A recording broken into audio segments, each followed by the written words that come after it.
It's Wednesday, February 11th. Today on Your Morning Atlantic, 10 dead, including the suspect after a mass shooting at a northern BC high school. Your top news headlines just ahead. And sparkle and shine. Our jewelry experts from English Jewelers give us some options for your Valentine. Plus, a winter reset. Lifestyle contributor Afia Francisco will share tips to help you reset before spring. All that and so much more just ahead on the Wednesday edition of Your Morning Atlantic.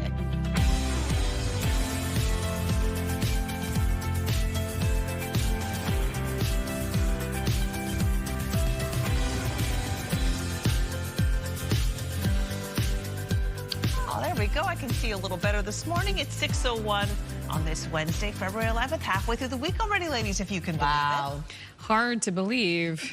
Oh my gosh, and we have a little bit of snow too to welcome us to the beginning of, well, to the middle of the week, I should say. That's really, I think, the big story of the day. And you've dressed appropriately. You look beautiful, like a Thank you. snow queen.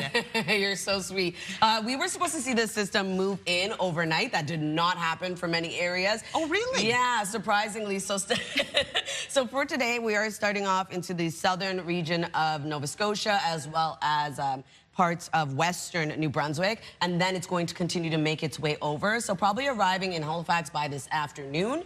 I mean, later this morning, sorry, and then into eastern areas of Nova Scotia into the late afternoon and evening. Interesting. Yeah, so it's slower than we thought it was gonna be, and it's more of a compact snow, so a bit heavier as well. Okay. Something to keep in mind when you are heading out on your commute, especially into the afternoon hours for many areas. But yes, the system will be making its way over. Okay.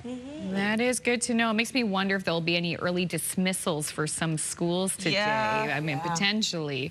But we'll have to see about that as the day goes on. Absolutely, yeah. So starting off this morning, a bit cooler for parts of the area, but as we felt this morning, it wasn't too bad starting off No, I the thought day. it was on the milder side. Yes, and we yeah. are going to see temperatures really begin to rise today and especially into tomorrow for our daytime highs. So not, wow. She's pretty. Oh, I've been there. But it's the night sky. Yeah, the Yeah, and stars. Glorious. Gorgeous. Oh my goodness. Okay, here's a live look at Cape Smoky. You can see sun slowly beginning to rise early in the morning in the background. We are going to see a mix of sun and cloud in your area to mainly cloudy skies before snow arrives into the evening hours. So as of right now, -7 degrees in Fredericton as well as into Halifax, -6 starting off your day in Charlottetown, -8 in Sydney, -1 into St. John's, Newfoundland. Still seeing the wind chill factor in, but not as cold as we saw yesterday morning. But something to keep in mind when you are headed out early this morning. Still a risk of some frostbite over in Labrador City. In terms of the watches and warnings in effect, we do have a few. Snowfall warning in effect across most of Nova Scotia today until Thursday. Could see around 15 to 20 centimeters of accumulation. And we do have a freezing drizzle advisory for parts of Newfoundland until Thursday morning, as well as a freezing drizzle advisory for parts of Labrador. So here's a look at our satellite and radar. You can see here snow has already begun to move in for New Brunswick. Parts of Nova Scotia will continue to spread east, as I mentioned, into later this morning, into the afternoon and evening as well. So we're going to see some accumulation from this system. In terms of the wind, it is starting off quite light. As of right now, 22 kilometers per hour in Yarmouth, 20 into Grand Manan, 17 in St. John, New Brunswick, and into Lunenburg. Only one wind gust at this time, getting up to 31 kilometers per hour into Yarmouth. We'll have a look at your long-range forecast just ahead, but first a look at your local news with Amanda. Thank you, Latavia. Prime Minister Mark Carney has postponed his trip to the Maritimes following a deadly mass shooting at a high school in Tumbler Ridge, British Columbia. Early yesterday afternoon, RCMP responded to reports of an active shooter at the secondary school in northeastern BC and found 7 people dead, including the suspect, who police described as a female in a dress with brown hair. 1 person died while being taken to hospital. More than 24 others were hurt, some of them seriously. And RCMP say they found another crime scene where 2 people were killed and are believed to be connected to the attack. So 10 victims in total. While they believe the shooter died of self-inflicted injuries, police said they were not in a place to understand why any of this violence took place. Back here on the East Coast, a busy maritime university is closed today, and it's not due to weather. Mount Allison in New Brunswick saying last night it's canceled all classes for today out of an abundance of caution after, quote, a concerning message found on campus referencing February 11th, 2026. The school didn't go into details, but says all classes and campus activities are canceled and scheduled midterms will take place during the next scheduled classes. Dorms in the dining room remain open, but security has been ramped up and RCMP are involved. Officials say they will share updates on the reopening of the campus as soon as they can. Some maritime sunseekers with plans to visit Cuba are being told their vacations are now canceled. My first time, my grandson, my other son, I'll get to go on a family vacation. And then just cancel. Heather Warren booked a Cuban vacation for 5 last May. She was told yesterday that those plans have been canceled. Air Canada, WestJet, and Air Transat have suspended service to the island nation as it deals with a worsening energy crisis in the midst of a U.S. oil blockade. All 3 airlines plan to bring travelers back home to Canada, and it's unclear exactly how many passengers are affected. Expect heavier traffic in downtown Halifax for the next month or so. Due to ongoing construction on the QE2 Halifax Infirmary expansion, a section of Roby Street outside the hospital will be closed to southbound traffic until April. In addition, Cedar Street between Roby and Henry will be accessible to local traffic only until the end of March. Officials say drivers should expect delays and use alternate routes where possible. Nova Scotia Power has named a new CEO. Peter Gregg, who led the firm through the cyber attack and recent uproars over billing and proposed rate hikes, is moving to parent company Emera. The Affordable Energy Coalition calls the change in leadership largely symbolic. Shuffling personnel, I don't think really makes a massive difference. I think it's still the same company and corporation. Peter Gregg's departure as president and CEO comes as the utility is seeking a rate increase of around 8% by next year. Board member and former Sobeys executive Vivek Sood will take over as president and CEO in March. Finally, Nova Scotia's community college is ramping up skilled trades training. $25 million is being spent over 5 years on equipment, training, and workshops at colleges across the province. As well, skilled trades training at NSCC will now be guided by a council of industry professionals. The students always enjoy a closer connection with industry, making sure that they're learning the skills on the equipment that's going to be found in industry. And through this process, the industry knows who our students are, so there's a smoother transition from being a student to being an employee. Officials say over the past year, the number of technical training seats at NSCC increased by more than 1,000. And that is something we know we need more of, is people trained in the trades. Oh, yeah. All right, fantastic. All right, let's move on with our news. The Canadian Medical Association says doctors are worried their patients are getting bad health advice from artificial intelligence. An online survey conducted by Abacus Data asked more than 5,000 Canadians a series of questions about where they get their health information.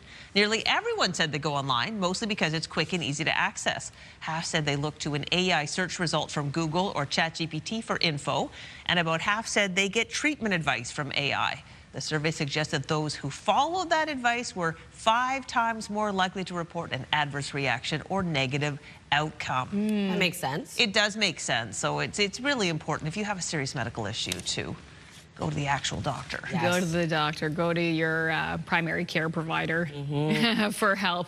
And when you do Google, I find, because of course I've done it. Oh, yeah, we've all done it. We've all done it, but it's often like the most horrible outcome you can possibly imagine that comes up. So You don't want to panic yourself. no, Yeah, exactly. Yeah, I don't think Google went to medical school. Okay, coming up, we'll still have a look at your national and international news headlines on this Wednesday morning. And Latavia will have more details on today's snowfall and the warnings in place. We're going to say good morning to our viewers in the hub city, Moncton. Live look at the ice rink at Rotary Park outside the Avenir Center. The forecast is up next.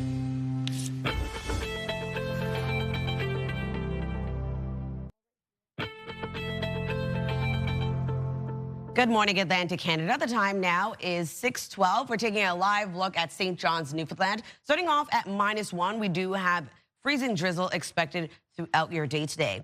Weather is brought to you by ALC.ca. We are seeing a warmer start to the week for parts of the region at least. Yesterday was quite cold. As of right now, -7 degrees in Fredericton, -6 starting off your day in Halifax and in Charlottetown, -8 over in Sydney, -19 degrees in Labrador City, and -1, as I had mentioned, into St. John's. We do have a snowfall warning for much of Nova Scotia today until Thursday, as we expect this system to make its way over, bringing snowfall at around 15 to 20 centimeters of accumulation. A freezing drizzle advisory also in effect for parts of Newfoundland. This is until Thursday morning, and we are also going to see a freezing drizzle advisory tonight and Thursday for parts of Labrador. Here's a look at that current system tracking across the region. So this clipper is starting off in parts of New Brunswick as well as into the southwestern region of Nova Scotia first. It will continue to spread east, and it is going to be still fast moving for this specific storm. This clipper will continue to move into the afternoon, covering parts of Prince Edward Island, as well as moving into the eastern region of Nova Scotia and Cape Breton. Now, Newfoundland, Labrador also dealing with some light snowfall, but the system won't make it over until later into the evening, early in the morning on Thursday. But we are going to deal with snowfall into Thursday's forecast as well. If you're wondering about snowfall total, so it's going to start off quite light and then continue to pick up as we reach towards Thursday morning. As you can see here, looking at around 1 to 15 centimeters of accumulation for New Brunswick, 1 to 10 across Prince Edward Island, the heaviest being for Nova Scotia at around 15 to 30 centimeters for mainland Nova Scotia and parts of eastern Nova Scotia. Newfoundland and Labrador starting off with 1 to 10 centimeters of accumulation and 1 to 5 for Newfoundland. Here's a look at our forecast today for New Brunswick. Looking at snow, we'll transition over to flurries into the evening. Daytime highs will range from -3 to +1, and pretty light wind out of the southeast, 20 kilometers per hour. For Prince Edward Island, we are seeing highs between -2 to -1. Periods of snow expected throughout your day today. And then for Cape Breton, eastern Nova Scotia, highs will also range from -1 to +1. Starting off with sunshine actually today. This storm won't reach you until early this evening, and then that's when that snow will start to pick up. And we are going to see pretty light wind over there, southwest, 10 kilometers per hour. For the rest of Nova Scotia, a high of 1 degree today, looking at snow throughout your day, transitioning over to heavier snow into the evening hours, wind gusts of 40 expected. For Labrador City, a high of -14 degrees today, still looking at a chance of flurries throughout your day. For St. John's, Newfoundland, a high of 2 degrees and freezing drizzle expected throughout yours. Thursday's forecast, another warmer day ahead, probably the warmest day of the work week for at least the maritime region, above seasonal daytime highs. We are still going to deal with some snowfall, a little bit of mixed precipitation for parts of Cape Breton Island into early Thursday morning. Also seeing mixed precipitation across Newfoundland, Labrador dealing with snow. And then into our forecast into the night for Thursday, much of the same expected. Friday, though, sunshine will return across much of the maritime region. Still seeing snow for Newfoundland and Labrador and parts of Cape Breton Island. Now to look at your weather forecast, we'll throw things over to Amanda for your national and international news headlines. Prime Minister Mark Carney has postponed his trip to the East Coast following a deadly mass shooting at a high school in Tumbler Ridge, British Columbia. Early yesterday afternoon, RCMP responded to reports of an active shooter at the secondary school in northeastern BC and found 7 people dead, including the suspect, who police described as a female in a dress with brown hair. 1 person died while being taken to hospital. In total, the mass shooting has left 10 people dead. More than 24 others were hurt, some of them seriously. RCMP say they found another crime scene where 2 people were killed and are believed to be connected to the attack. While they believe the shooter died of self-inflicted injuries, police said they were not in a place to understand why any of this violence took place. And in a statement last night, Carney said he is devastated by the horrific shootings in Tumbler Ridge and joins Canadians in grieving with those whose lives have been changed irreversibly. Carney was scheduled to fly to Halifax today to announce his government's long-awaited defense industrial strategy before flying on to Germany to attend the Munich Security Conference.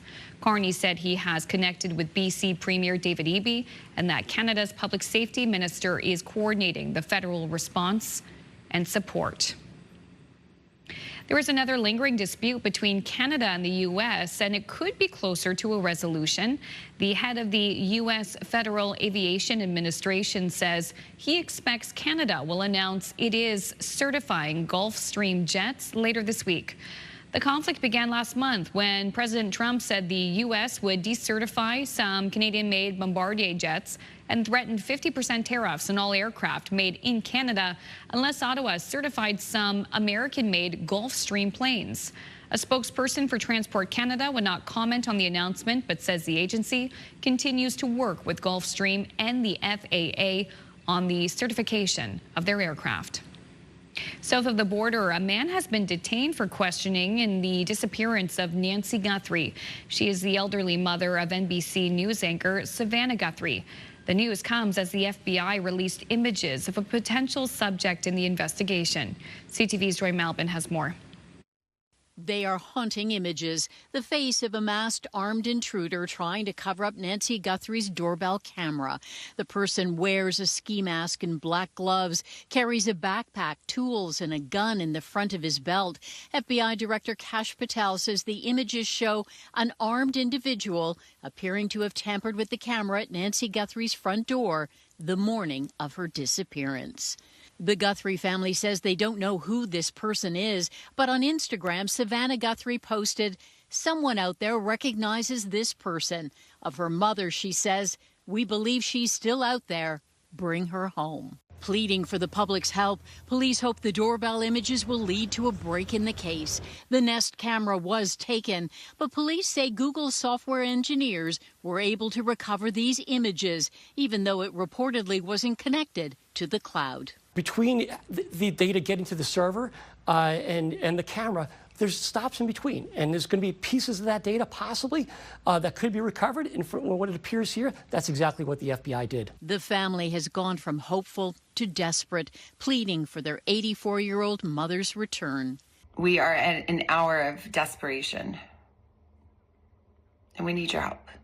Ransom notes were sent to media outlets demanding $6 million in cryptocurrency. But as deadlines passed, many question if the notes were even real. The images of a possible suspect is the biggest clue yet in a case that has gripped America. The FBI offering a $50,000 reward for information leading to Nancy Guthrie's recovery. CTV's Joy Malbin reporting in Washington. A quick break here. When we return, we'll have your top business headlines and your must-see moment from TSN on this Wednesday morning. That's up next. Please stay with us.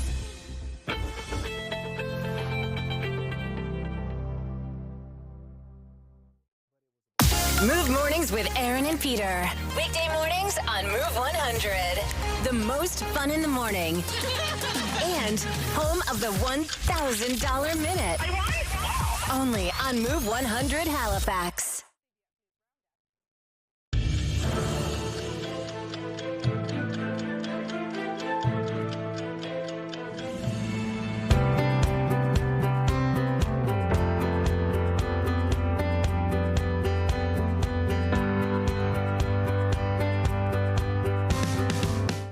Welcome back. It's 6:23 and time now to check in with our friends at TSN Sports Center for today's must-see moment.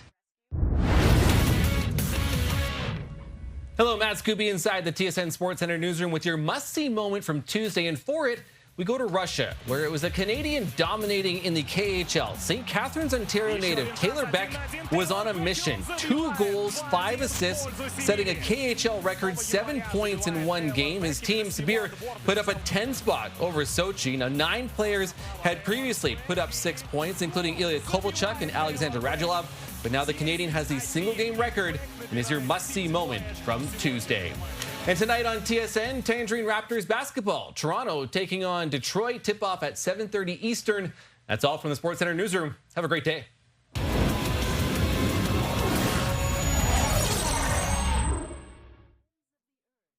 This TSN must-see moment brought to you by J.R. Rahe's Furniture and Appliances. Now we'll take a look at your business headlines from our colleagues over at BNN.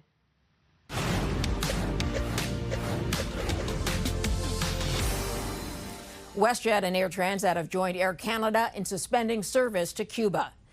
The airlines are making arrangements to get travelers on the island now back home. Flights are suspended because Cuba has cut off the supply of jet fuel to its airports. The island relies on Venezuelan oil, but that tap was turned off when the U.S. took over Caracas.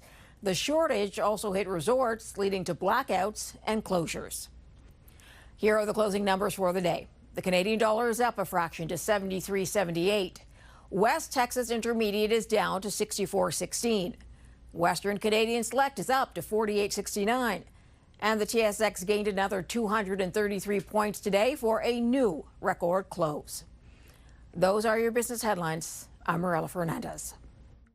Taking a look at our 3-day forecast for New Brunswick, a high of 0 today and looking at periods of snow across the province.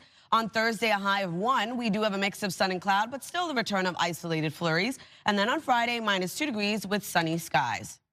For Nova Scotia, a high of 0 today. We're looking at snow throughout your day, transitioning over to heavier snow for mainland Nova Scotia. On Thursday, 0 as your daytime high yet again, mainly cloudy skies with isolated flurries. And then on Friday, looking at lots of sunshine for parts of the province, cloudy for Cape Breton and eastern Nova Scotia, cooling to -2. Prince Edward Island, a high of -3 degrees today. We have snow across the island. Same thing on Thursday with a high of -2 degrees. -3 on Friday with sunny skies.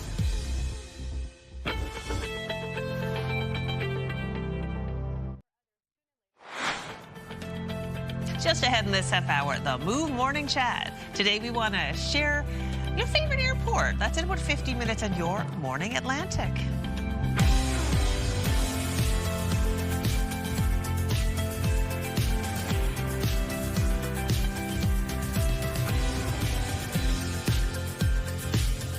Good morning, Atlantic Canada. It's just about to turn 6:30 on your Wednesday morning. And because of the snow that we have in the forecast today, we're starting to get some school closures already. There you go. Yeah, in Nova Scotia, I'll have more details coming up in the news. But of course, we're going to have an article up on our website with more specific details at ctvnewsatlantic.ca. But yeah, we're already starting to see the impact of the weather in our communities. Okay, school closures, like no school at all. No school at all, yeah. All right, looking forward to seeing where that is happening.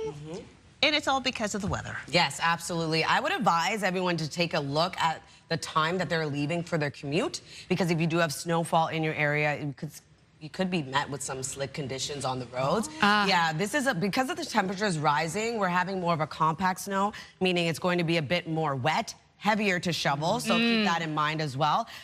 Into Charlottetown early this morning. It is a cloudy, dark start to your day, -6 degrees. Not expecting snowfall in your area until around 11 a.m. Just something to keep in mind before you head out this morning. -7 degrees in Fredericton, -6 in Halifax, -8 degrees in Sydney, -13 degrees over in Happy Valley Goose Bay, -3 in Corner Brook.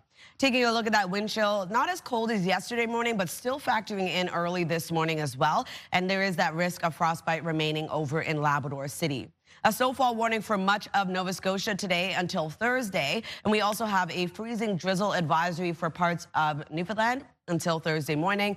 And then also a freezing drizzle advisory in effect for parts of Labrador tonight into Thursday. Here's a look at that current system tracking across parts of the region. So this clipper already started making its appearance in parts of New Brunswick. Southern Nova Scotia will continue to spread from west to east across the region. So like I mentioned, it's very important that you keep in mind the forecast and look at it before you head out, because snow will be reaching your area a little bit later on, especially in the maritime region. In terms of the wind, it's starting off quite light. We'll continue to pick up for parts of the maritime region. As of right now, 20 kilometers per hour into Yarmouth, 17 in Halifax, as well as into Edmundston, 15 in St. John, New Brunswick.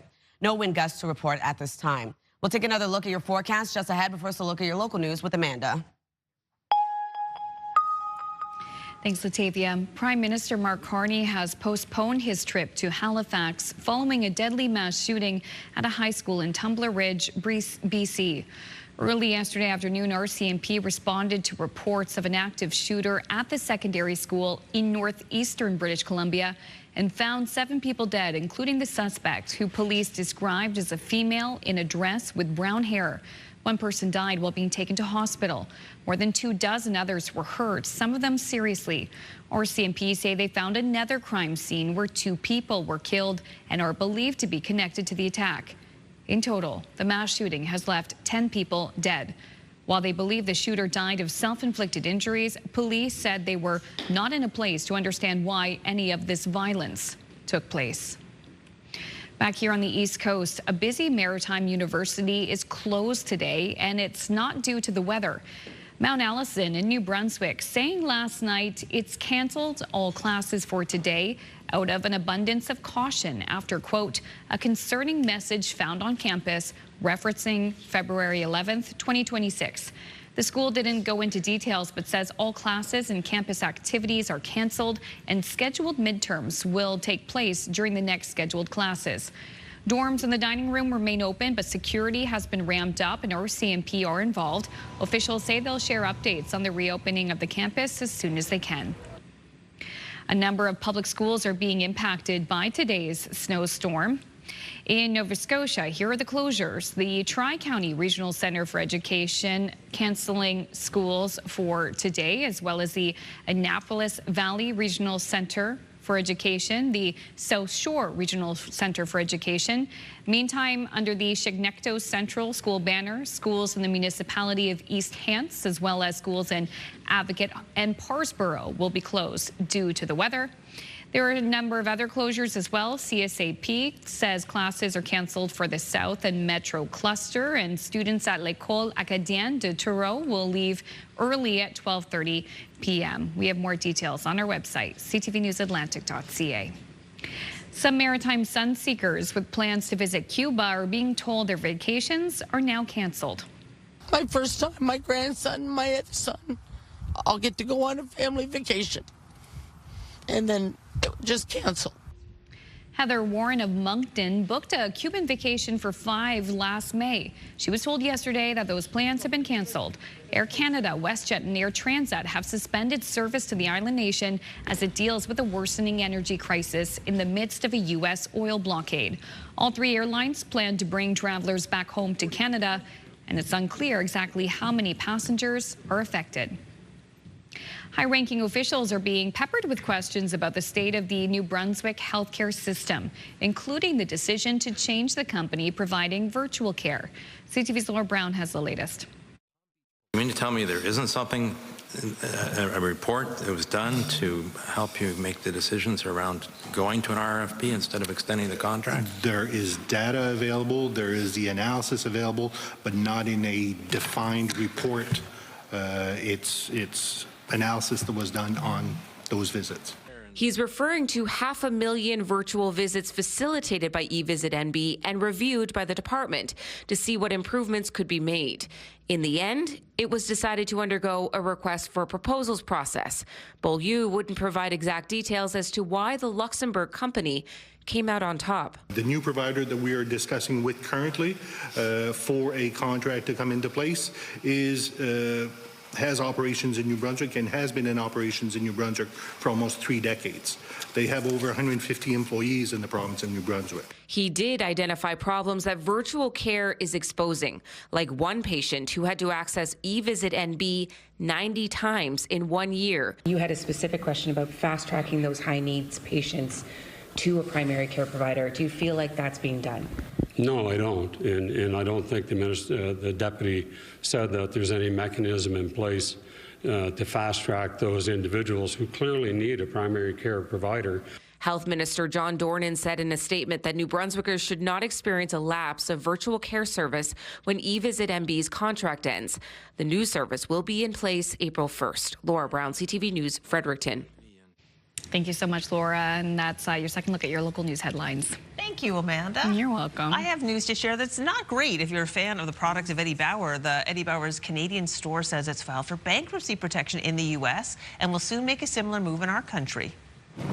So Eddie Bauer LLC says the 220 stores across both countries will remain open, but will host liquidation sales as the court processes get underway. If they can't find a buyer, it will begin a wind down of Canadian and U.S. operations. There are 31 Eddie Bauer stores in Canada. Locally, there's one in Dartmouth and one in Dieppe, New Brunswick.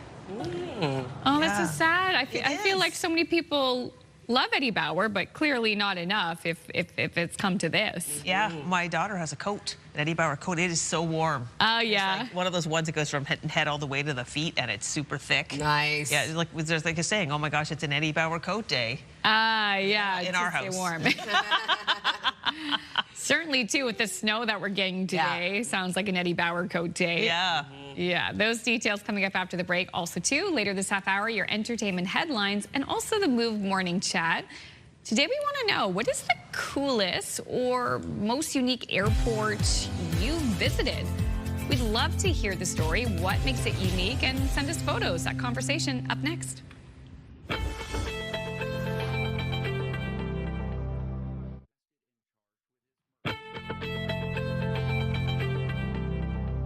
Good morning, Atlantic Canada. The time now is 6:41. Currently -1 over in Yarmouth. You can see the snow is already falling. Something to keep in mind when you are heading out early on your commute. We will continue to see snowfall in your area and really beginning right across the region as it continues to move west to east. As of right now, it is -6 degrees over in Charlottetown and in Halifax, -8 in Sydney, -7 degrees over in Fredericton, -19 starting off your day in Labrador City, -1 into St. John's, Newfoundland.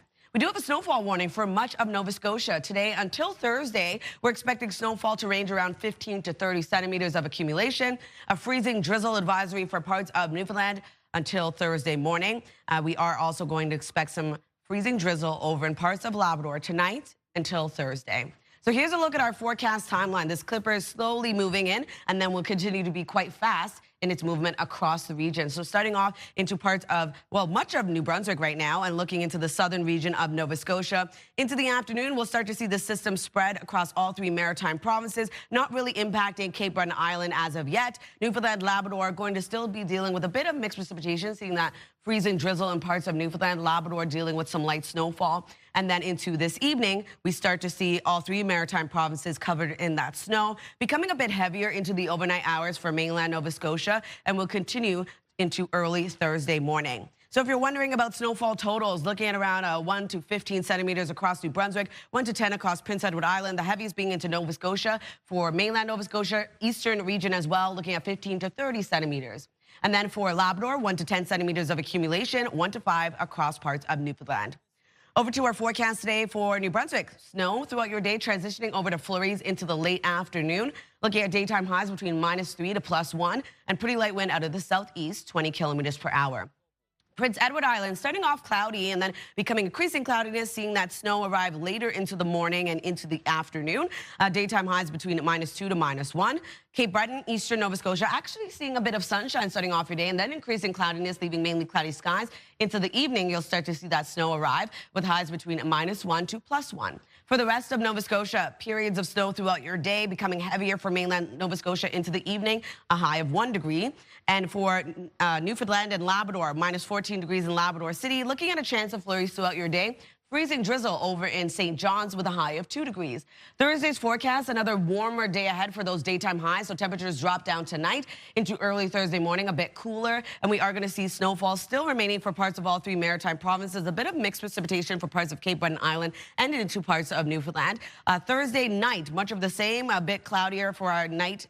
For New Brunswick and Nova Scotia, we will be dealing with that snowfall still remaining in Cape Breton Island early Friday morning. Bit of mixed precipitation for Newfoundland and Labrador, seeing that snow. That's a look at your weather forecast. We'll throw things over to the Move Morning Chat.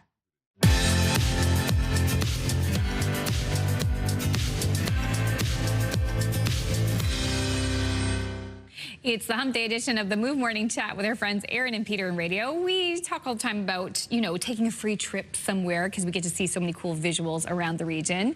Aaron and Peter just got back from Turks and Caicos, and it has us thinking about the coolest airport you've ever been to. Aaron and Peter, you take it away. Well, I have to say, Turks and Caicos takes the cake. I mean, for one, I don't know if you've been there before. It's a very, very small airport with a lot of people. So it's a little bit chaotic. But here's a tip for when you visit Turks and Caicos. You want to go upstairs once you get past security. Upstairs, they have additional seating, a tiny little restaurant. But the coolest thing about the Turks and Caicos airport is that I think it might be one of the only airports where they let you go outside once you're past security. Upstairs, they have a patio area where you can sit down on the patio, soak in a little bit more sun while you're waiting for your flight. You can have a little beverage, you can have a bite to eat, and you get to watch the planes land at the Turks and Caicos airport. A bunch of young kids were out there going, this is the coolest airport I've ever been to. They have a little bar set up out there, which we've now dubbed Aaron's bar because it is my favorite place to hang out, but it's covered in stickers. And I want you to look at this photo I took of the stickers on the bar. I found a little piece of Nova Scotia at the Turks and Caicos Airport bar because right away I spotted a Church Brewing sticker. Church Brewing up in Wolfville. Yes. I'm like, we know Church Brewing. So anyway, all to say, if you're ever at Turks and Caicos, the key is go upstairs and go outside. Cool. Now, one of the, I guess, probably the mark of a great airport design is how much it brings in some of the local history or culture or whatever it might be. So with that in mind, I really have to shout out an airport that from where I live is like 10 minutes away, and that's Halifax Stanfield International. Because tell me, where else in the world can you walk into an airport, buy a live animal, and take it with you on the plane? The fact that you can get lobster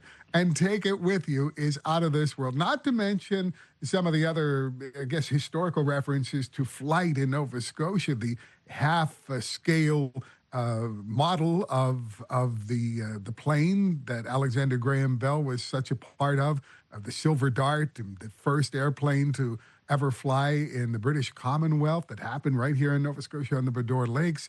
I mean, that's hanging from the ceiling there, along with kites from Alexander Graham Bell as well. So there's so much to actually appreciate in an airport that is in our province. Yeah, love that. I love Halifax Stanfield. I love airports. I love to hang out in airports. I always go there early because I love to maybe get a little snack. I find time goes by quickly, even if you're sitting around doing nothing in the airport. A cool airport I went to was St. Louis Airport in St. Louis, Missouri. It's really retro. And it's kind of restored, and I love kind of like nostalgic things. So it was really, really cool. So I would shout out to the old St. Louis Airport.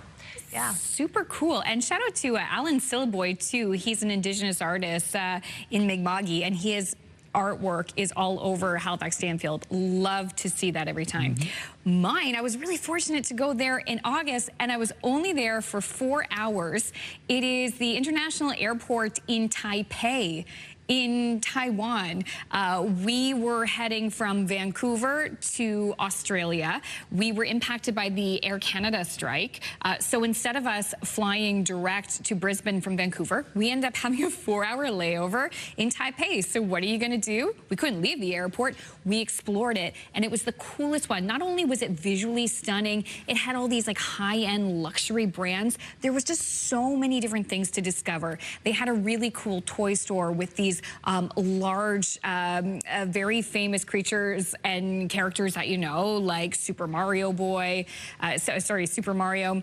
And they had this really cool spot where you can relax, and you were encouraged to take off your shoes and your socks. And you could walk on these kind of like little glass rocks that they had specially made. And this poor woman, she kept sweeping them up, and then these kids kept playing around with them, and they would go everywhere.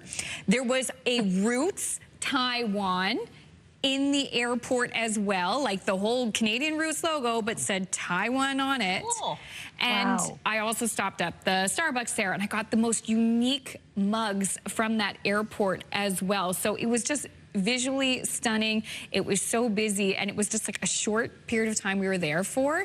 And I have to tell you, just being that airport makes me want to go to Taiwan. So cool. All right, well, I don't think you can top Amanda's story, but we will turn it over to the viewers.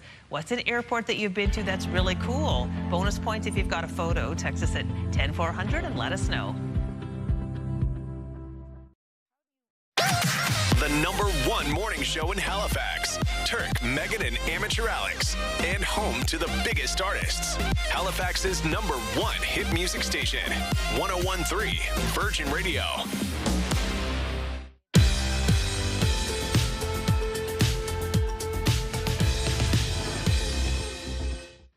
Very exciting news. A popular band with a notable name is headed to Atlantic, Canada. Yep, the Goo Goo Dolls are set to return with shows in both Halifax and Moncton. CTV's Katie Kelly has more.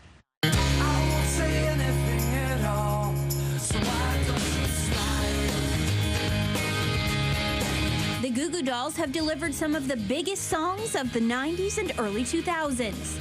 Their music became the soundtrack to first loves, heartbreaks, and road trips for an entire generation. We're from Buffalo. It's like we're basically Canadians, you know? Yeah. And, And I even have my, oh, look, my Canada shirt on. The band is soon heading back to Atlantic, Canada for the first time in more than a decade. It's a pretty good show, and you know, you hear a bunch of songs you know, and some other things you might not know, but you might like.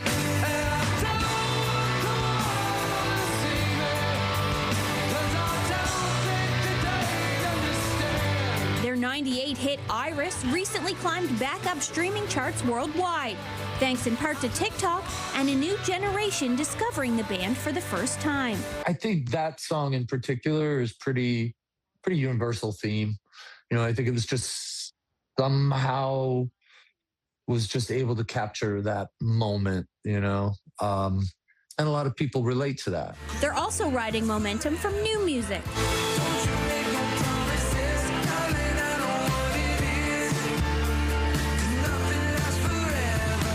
Latest EP called Summer Anthem brings a light, hopeful energy. I mean, I try to write mostly about what I'm thinking, feeling. And letting it out in front of a crowd is always the best part. I love when like we get up on stage and then when the audience is good and the band is just firing on all cylinders and the crowd is going crazy. It's like, it's that connection. And I can't stress this enough, is that those connections are becoming more and more important, the visceral sort of human connections, even if it is for a couple of hours. That experience returns to the Maritimes in April with stops in Halifax and Moncton alongside Dashboard Confessional. We're just looking forward to meeting with you guys, and you know, we're going to just play the best show that we possibly can. And sorry we were away for 10 years or about 12, 13 years. Oh my God. You know, I'm looking forward to being up there. People are amazing. The architecture is beautiful. It's a good place to be. I'm happy to be coming up. Welcome back, Goo Goo Dolls.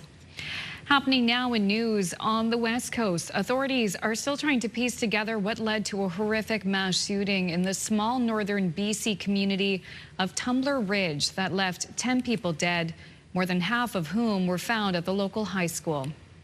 Plus, here on the East Coast in Sackville, New Brunswick, Mount Allison University is closed today after officials found a concerning message on campus. And a snowfall warning is in place for Nova Scotia as an Alberta Clipper rolls in. Some schools have already been canceled for the day. We'll have those details coming up next in your local news headlines. But first, it is a look at the 3-day forecast with Latavia.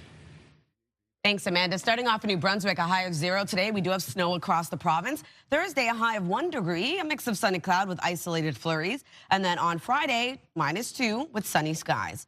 Nova Scotia will also see snowfall today with a high of 0. Heavier snowfall into the evening for mainland Nova Scotia. And then on Thursday, a high yet again of 0, mainly cloudy skies. A bit of sunny breaks as well for mainland Nova Scotia.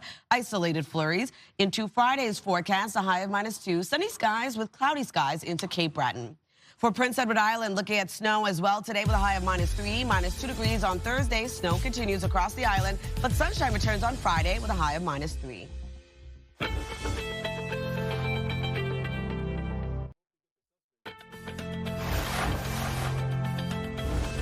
On your Morning Atlantic, 10 dead, including a suspect after a mass shooting at a northern BC high school. Your top news headlines just ahead. And the Inspired Gala. It's a special night for Special Olympics to celebrate athletes, coaches, and volunteers. We'll get all the details in this half hour of Your Morning Atlantic.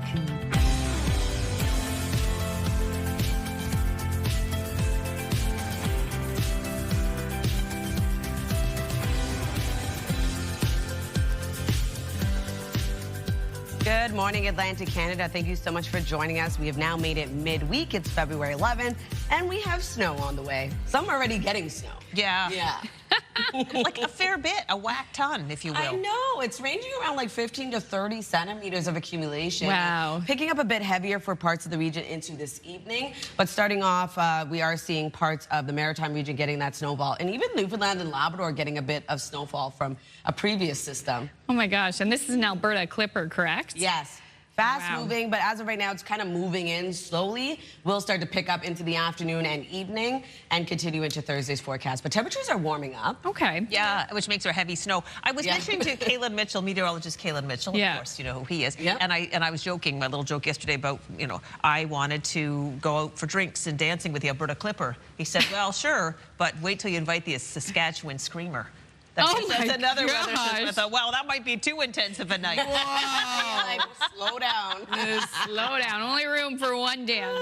Yeah. Basically. Wow. For the really wild night out, the Saskatchewan Screamer. But they're not involved in our weather system right now. It's just the joyful Clipper. Yeah, exactly. You know, it was joyful if you work in the snow business too. Like, you know, sometimes they have the offering of we will clean, like we will clear your driveway for the season, and you just pay like a flat rate, but you never know what you're going to get. But those people are happy. They're very happy. You got to find the positive because the snow is coming and we can't control it. Exactly. Last night, CTV's Todd Battis said to Kaylin, I don't want to shovel any more snow. He said, you know what? It's good exercise. Slow and steady. That's what he recommended. Right. So I'll say that as well. Yeah. Use the legs. Oh my gosh. Zoomer's in to show us. It's all about the legs. Absolutely. Like Crystal mentioned, make sure to take your time. It's heavier snow when you're shoveling, and it's going to be a bit heavier. As you can see over in McAdam, snow is already falling. Roads are already covered. Make sure to take your time on your commute. Roads could be quite slick. As of right now, it is -3 over there, -7 degrees in Fredericton, -6 degrees in Charlottetown, -8 in Sydney, and -1 in St. John's, Newfoundland. Factor in that wind chill, not as cold as we saw yesterday morning, but still factoring in today. And we do still have that risk of frostbite for parts of Labrador. In terms of the snowfall warning in effect for much of Nova Scotia, we will be seeing snowfall at around 15 to 20 centimeters of accumulation today until Thursday, and then a freezing drizzle advisory for parts of Newfoundland and into parts of Labrador. So here's a look at that current system tracking across the Maritime region, moving in across much of New Brunswick already. The southern region of Nova Scotia will continue to spread into the afternoon across all 3 Maritime provinces, making its way into Cape Breton Island until this evening. And then Newfoundland and Labrador are still dealing with a bit of mixed precipitation in this system, not making its way until this evening and early Thursday. So here's a look at our current wind across the Maritime region. Will continue to pick up into the afternoon. As of right now, 20 kilometers per hour in Yarmouth, 17 in Grand Manan, 15 in St. John, New Brunswick, and in Moncton. Wind gusts, none at this time. We'll take a look at your long-range forecast, but first a look at your local news with Amanda. Thank you, Latavia. Prime Minister Mark Carney has postponed his trip to Halifax following a deadly mass shooting at a high school in Tumbler Ridge, British Columbia. Early yesterday afternoon, RCMP responded to reports of an active shooter at the secondary school in northeastern BC and found 7 people dead, including the suspect, who police described as a female in a dress with brown hair. 1 person died while being taken to a hospital. More than 24 others were hurt, some of them seriously. RCMP say they found another crime scene where 2 people were killed and are believed to be connected to the attack. In total, the mass shooting has left 10 people dead. While they believe the shooter died of self-inflicted injuries, police said they were not in a place to understand why any of this violence took place. A busy maritime university is closed today, and it's not due to the weather. Mount Allison in New Brunswick saying last night it's canceled all classes for today out of an abundance of caution after, quote, a concerning message found on campus referencing February 11th, 2026. The school didn't go into details, but says all classes and campus activities are canceled and scheduled midterms will take place during the next scheduled classes. Dorms and the dining room remain open, but security has been ramped up and RCMP are involved. Officials say they will share updates on the reopening of the campus as soon as they can. And a number of schools are being impacted by today's snowstorm. Due to the forecast and anticipated road conditions, all schools are closed for the Tri-County Regional Center for Education, the Annapolis Valley Regional Center for Education, and the South Shore Regional Center for Education. Schools in the municipality of East Hants, as well as schools in Advocate and Parsboro, also closed due to weather. More details can be found on our website, ctvnewsatlantic.ca. Expect heavier traffic in downtown Halifax for the next month or so. Due to ongoing construction on the QE2 Halifax Infirmary expansion, a section of Roby Street outside the hospital will be closed to southbound traffic until April. In addition, Cedar Street between Roby and Henry will be accessible to local traffic only until the end of March. Officials say drivers should expect delays and use alternate routes where possible. Finally, there are a few buildings in the Maritimes that predate Confederation and even fewer up for sale. However, one of those properties has hit the market in St. John. And as CTV's Avery McRae tells us, it comes with plenty of stories. For more than 175 years, this historic St. John building has been the anchor at the end of Exmouth Street, and its next owner could be you. What we believe is the vision. So it's one thing to sell it. We can't wait to see what somebody does with it. Originally built in 1848 as a church, the structure survived the Great St. John Fire of 1877, a pair of internal blazes in the 1960s and 80s, and a demolition attempt in 2001. In 2004, it reopened as the Phoenix Dinner Theater. When you find landmarks like this, when you look across Canada, there are very few that would offer 10,000 square feet for under $600,000. There are 3 floors, including a balcony that can accommodate more than 800 guests at one time. The organ alone is estimated to be worth at least $10,000, and like everything seen inside, is included in the sale. I believe there's going to be a regentrification in the area that will definitely help the value of this, especially in years to come. CTV reached out to the current owner, Amy Stevens, who declined an interview, but says it has been a pleasure operating this space, but it's time for the Phoenix to rise again under new leadership. Avery McRae, CTV News, St. John. Oh my gosh, I'd like to live there. And then in the morning, get up, kids. Wake up, uptown St. John. Exactly. Oh my gosh, speaking of music, if you caught any of Big Bunny's Super Bowl halftime performance, you probably noticed all of the elaborate turf and set. Yeah. Well, that grass, if you didn't know, all those bushes on the field, they were humans inside a costume. Oh yeah. Yeah. Like this is just the arm piece. Like this is just what goes on my arm here. There's another arm piece that we get, and then there's a headpiece and a backpack and a tunic and a shoulder. Like it's a whole process. Yeah, Athias said he applied to play a role as a Bush. There he is for the halftime show. In fact, he flew all the way from Philadelphia to San Francisco on his own dime for the chance to volunteer and wear this very heavy costume. More than 40,000 people are rumored to have applied for the role. You had to be between 5'7" and 6 feet, somewhat athletic, not claustrophobic. He says the hardest part was keeping the gig a secret. He had to sign an NDA. And the good news is, as you can see, he gets to keep the memories and also that Bush costume.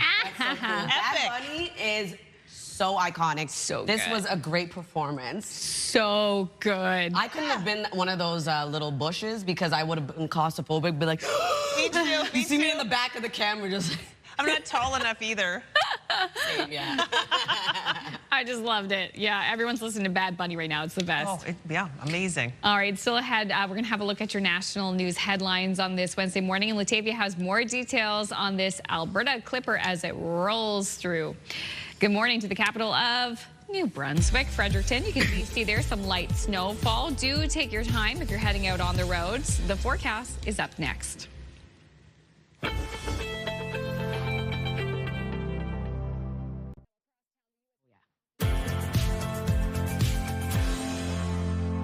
Good morning. The time now is 7:13 on your Wednesday. It's February 11th. Taking a live look at Wentworth, starting off your day a bit cloudy.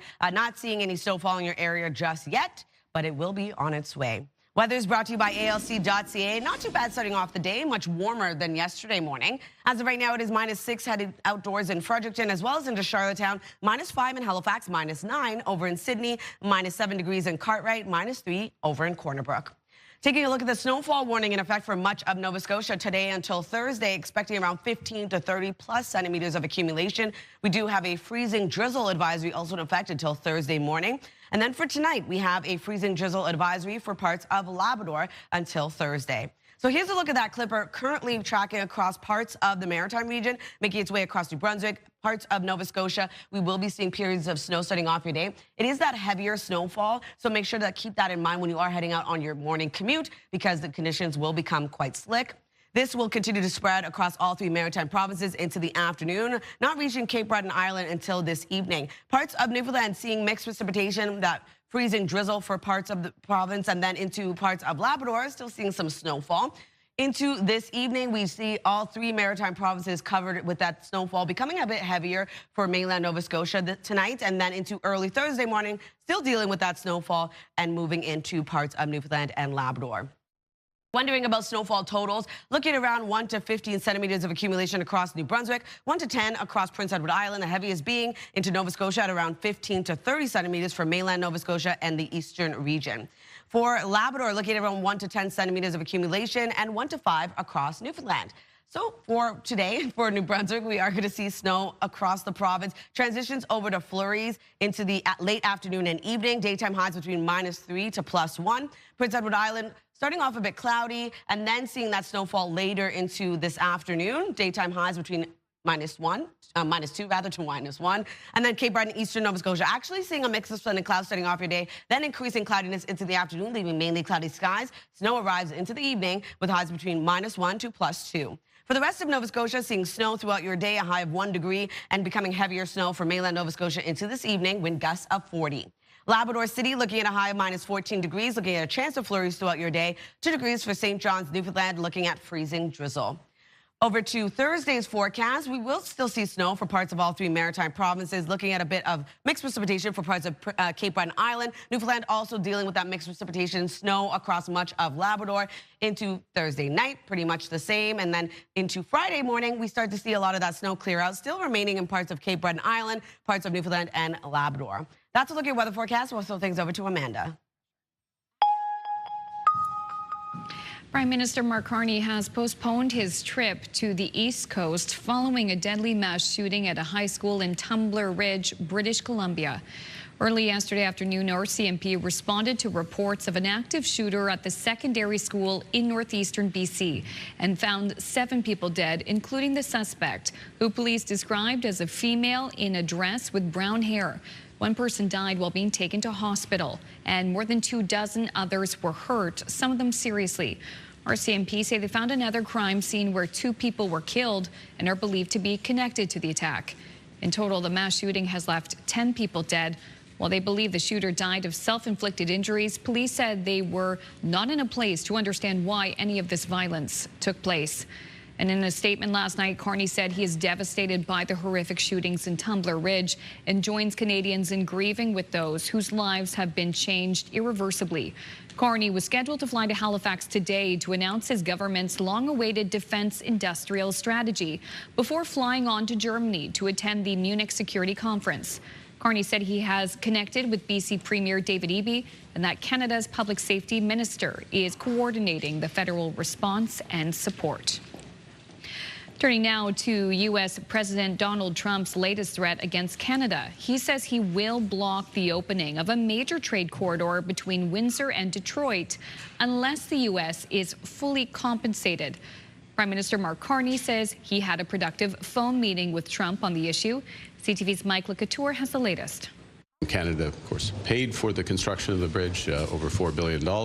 Prime Minister Mark Carney said he laid out that fact to President Donald Trump in an early morning call that he described as positive.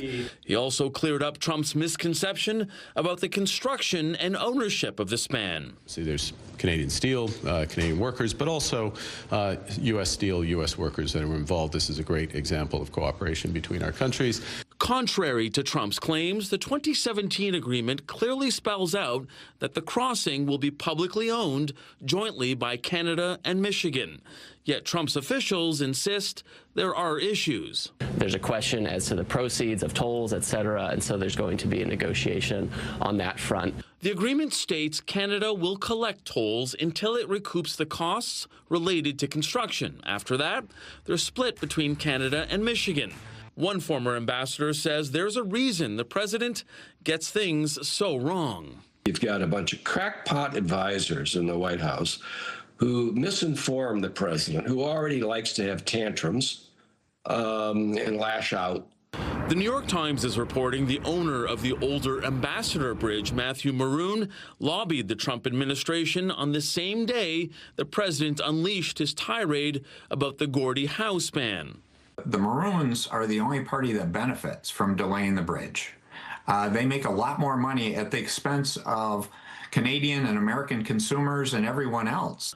Ontario's premier believes there's an economic argument for the new bridge, which could spill over into the American midterm elections. If, you know, the 13 Congress people, 7 are which Republicans, they start getting hammered by their constituents, watch how quickly they flip. But before that happens, Prime Minister Carney says President Trump asked his ambassador to Canada and Michigan native Pete Hoekstra to continue the conversation and bridge the apparent gap. Mike Lecouteur, CTV News, Ottawa. Thank you, Mike. A quick break here on Your Morning Atlantic. When we return, a conversation with this year's guest speaker at the Special Olympics Inspired Gala in Halifax. That's coming up next.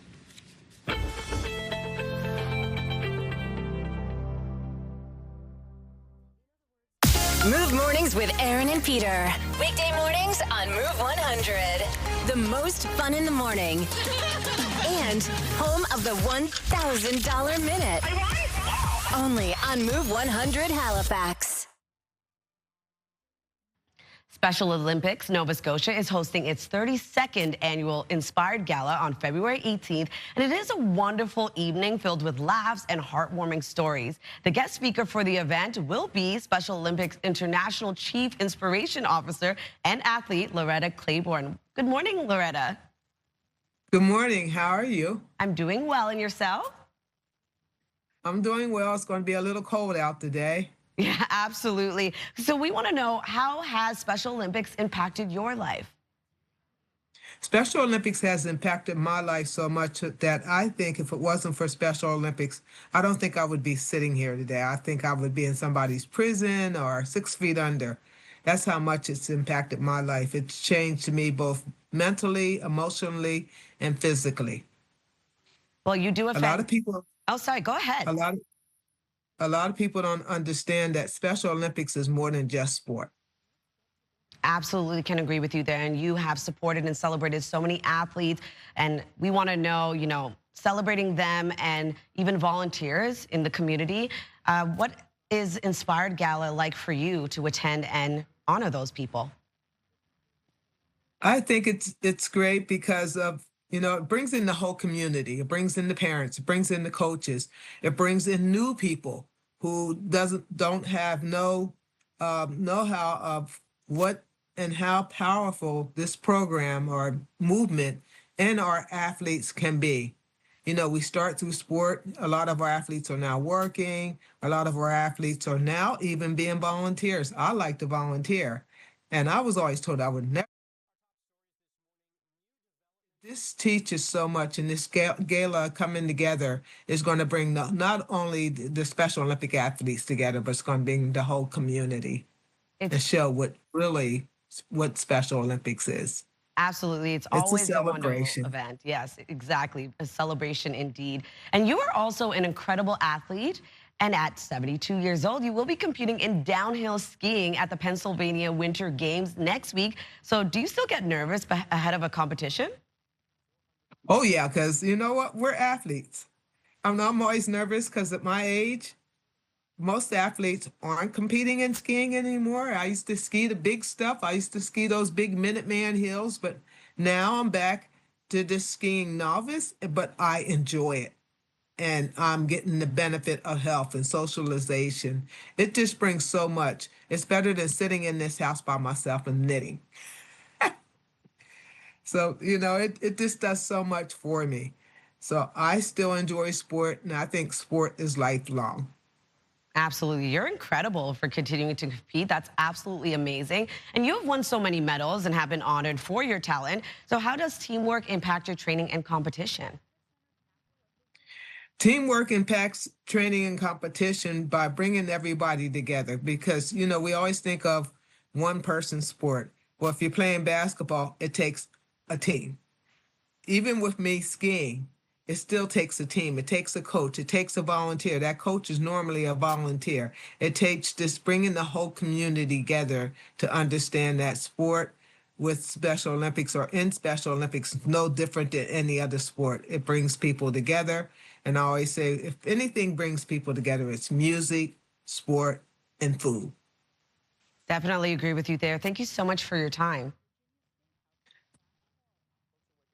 And that was Special Olympics International Chief Inspiration Officer and athlete Loretta Claiborne. And CTV Atlantic is also the presenting media sponsor for the Inspired Gala, and our very own Amanda Debison is the co-MC with Special Olympics Nova Scotia athlete Aaron McGee.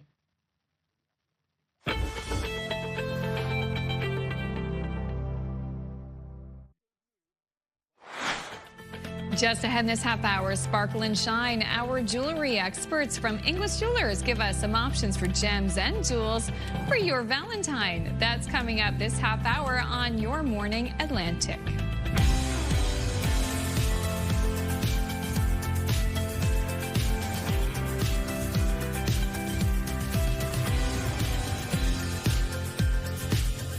Welcome back to the show, halfway through 7:31 on this Wednesday, February 11th. Just a few months to your birthday, Amanda, May 11th.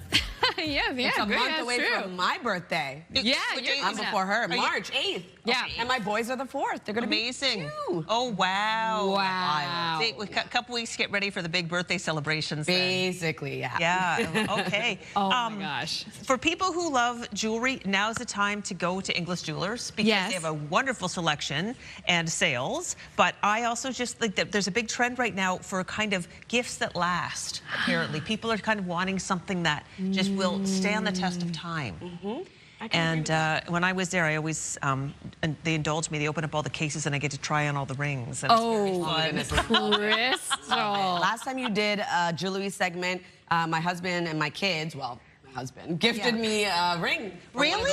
Yeah, because it's just so fun to look at them. He was actually paying. I was like, there's a lot that Crystal tried on, and even the brochure that they showed him, like, you should love. You take a look. Good. Well done. I will say, with the new advent of lab-grown diamonds, you can get a lot of diamond for your money, like a lot more, like big, sparkly, gorgeous diamonds. Amazing. Well, we're going to get a fresh sparkle of snow on the ground. 3 diamonds from the sky. Yeah. Looks like it's finally starting over in mainland Nova Scotia for Halifax. As of right now, it is -5 degrees. We'll continue to see the snow move west to east across the maritime region. And it is cold this morning, but not as cold as we saw even yesterday morning. -6 right now in Fredericton, as well as the Charlottetown, -9 starting off your day in Sydney, -7 over in Cartwright, -1 in St. Anthony. Over to that wind chill, like I mentioned, not as cold as we saw yesterday, but still factoring in. We do still have a risk of frostbite in parts of Labrador. A snowfall warning in effect for much of Nova Scotia today until Thursday. We do have a freezing drizzle advisory for parts of Newfoundland and into parts of Labrador. So here's a look at that clipper making its way across the Maritimes. We'll continue to move into Prince Edward Island and into eastern Nova Scotia by this afternoon. Cape Breton, not seeing this storm until this evening. Newfoundland and Labrador still dealing with a bit of mixed precipitation. In terms of the wind starting off light, will continue to pick up into the afternoon. As of right now, 20 kilometers per hour in Yarmouth, 19 is in St. John, New Brunswick, 15 in Greenwood. At this time, only one wind gust to notify you of, getting up to 28 kilometers per hour in Grand Banaan. We'll take another look at this system coming up, but first a look at your local news with Amanda. Thanks, Latavia. Prime Minister Mark Carney has postponed his trip to the Maritimes following a deadly mass shooting at a high school in Tumbler Ridge, BC. Early yesterday afternoon, RCMP responded to reports of an active shooter at the secondary school in northeastern BC and found 7 people dead, including the suspect, who police described as a female in a dress with brown hair. 1 person died while being taken to hospital. More than 24 others were hurt, some of them seriously. RCMP say they found another crime scene where 2 people were killed and are believed to be connected to the attack. In total, the mass shooting has left 10 people dead. While they believe the shooter died of self-inflicted injuries, police say they were not in a place to understand why any of this violence took place. Back here on the East Coast, a busy maritime university is closed today, and it's not due to the weather.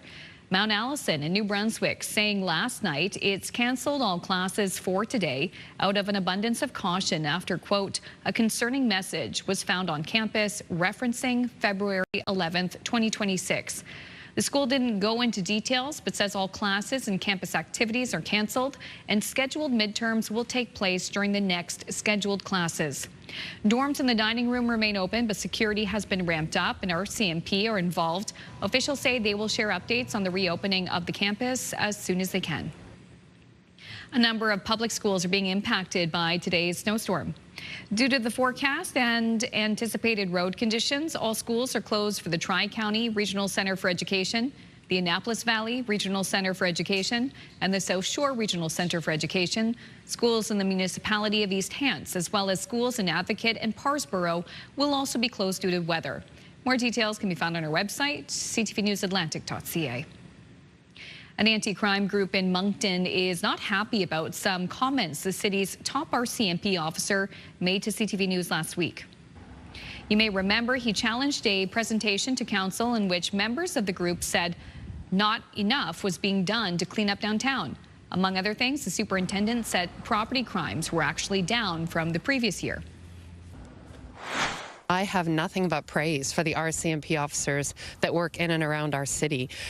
And it really seemed that the superintendent's comments were defensive and dismissive. We've all got our frustrations out. Now it's kind of time to get into the adult mode, and maybe we can sit down as a group and see what we can do. The group is scheduled to meet with city councillors and the Minister of Public Safety sometime this week. Nova Scotia Power has named a new CEO. Peter Gregg, who led the firm through the cyber attack and recent uproars over billing and proposed rate hikes, is moving to parent company Emera. The Affordable Energy Coalition calls the change in leadership largely symbolic. Shuffling personnel, I don't think really makes a massive difference. I think it's still the same company and corporation. Peter Gregg's departure as president and CEO comes as the utility is seeking a rate increase of around 8% by next year. Board member and former Sobeys executive Vivek Sood will take over as president and CEO in March. Some maritime sunseekers with plans to visit Cuba are being told their vacations are now canceled. My first time, my grandson, my other son, I'll get to go on a family vacation and then just cancel. Heather Warren booked a Cuban vacation for 5 last May. She was told yesterday that those plans have been canceled. As we told you yesterday, Air Canada, WestJet, and Air Transat have suspended service to the island nation as it deals with a worsening energy crisis in the midst of a U.S. oil blockade. All 3 airlines plan to bring travelers back home to Canada, and it's unclear exactly how many passengers are affected. Finally, staying with airports, Dubai International Airport has once again been crowned the world's busiest airport. Officials say a record 95.2 million passengers transited through the airport's terminals in 2025. This comes after Dubai reported Monday a 5% increase in tourists last year to 19.6 million. It is the 3rd consecutive year of record-breaking figures. It kind of brings us to our Move Morning Chat as well, because we're talking about the coolest airport you've ever been. We received a text from Donna in St. John. She says the coolest airport she's been to is the Las Vegas airport. I was telling you about this yesterday. When I went, I was like, wow, right off the plane, you could gamble. Wild. Take your money before you even get to your destination. Yeah, it's really cool, though. What impressed me about, I was there 2 years ago, and it was really neat. I just found it very open and clean, the Las Vegas airport. So, I mean, gosh, if you've been to the Dubai airport, send us a text at 10400 and tell us. I'd love to see the interior. The exterior looks quite cool. Oh, yeah. This is a neat idea. Maybe you're doing this yourself and you can send us a photo, but you crochet a few rows of stitches every day and then choose the color based on the daily high temperature. A temperature blanket. It's called a temperature blanket. Yeah, that's what this woman's doing. This is hers. She lives in Alaska, so that's last year's temperatures. People have been making these for a long time, and the great thing about it is you can choose the colors you want to do or the pattern. Her blanket reveals something surprising about Alaska's weather, showing that last year was really warm. This color palette reflected that last year's winter was well above seasonal, but this year's blanket is off to a frosty start. She shows a different pattern. You can see the colors are a lot cooler. Wow. Yeah, neat idea. I'd love to do this, and then you just first have to teach me how to crochet. Well, listen, I'll set you up with my mother-in-law, Janice, because she made a temperature blanket last year.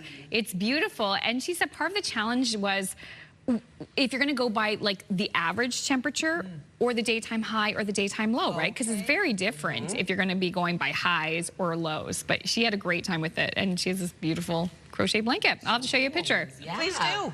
Yeah, speaking of the crochet blanket, if you're doing the temperature blanket and you're wondering about the daytime highs today, well, Latavia's got you covered. She's also got more details too on the snow. Also, rings and things, shiny things. Crystal visits English Jewelers ahead of Valentine's Day. She will show us the incredible selection in just a few minutes.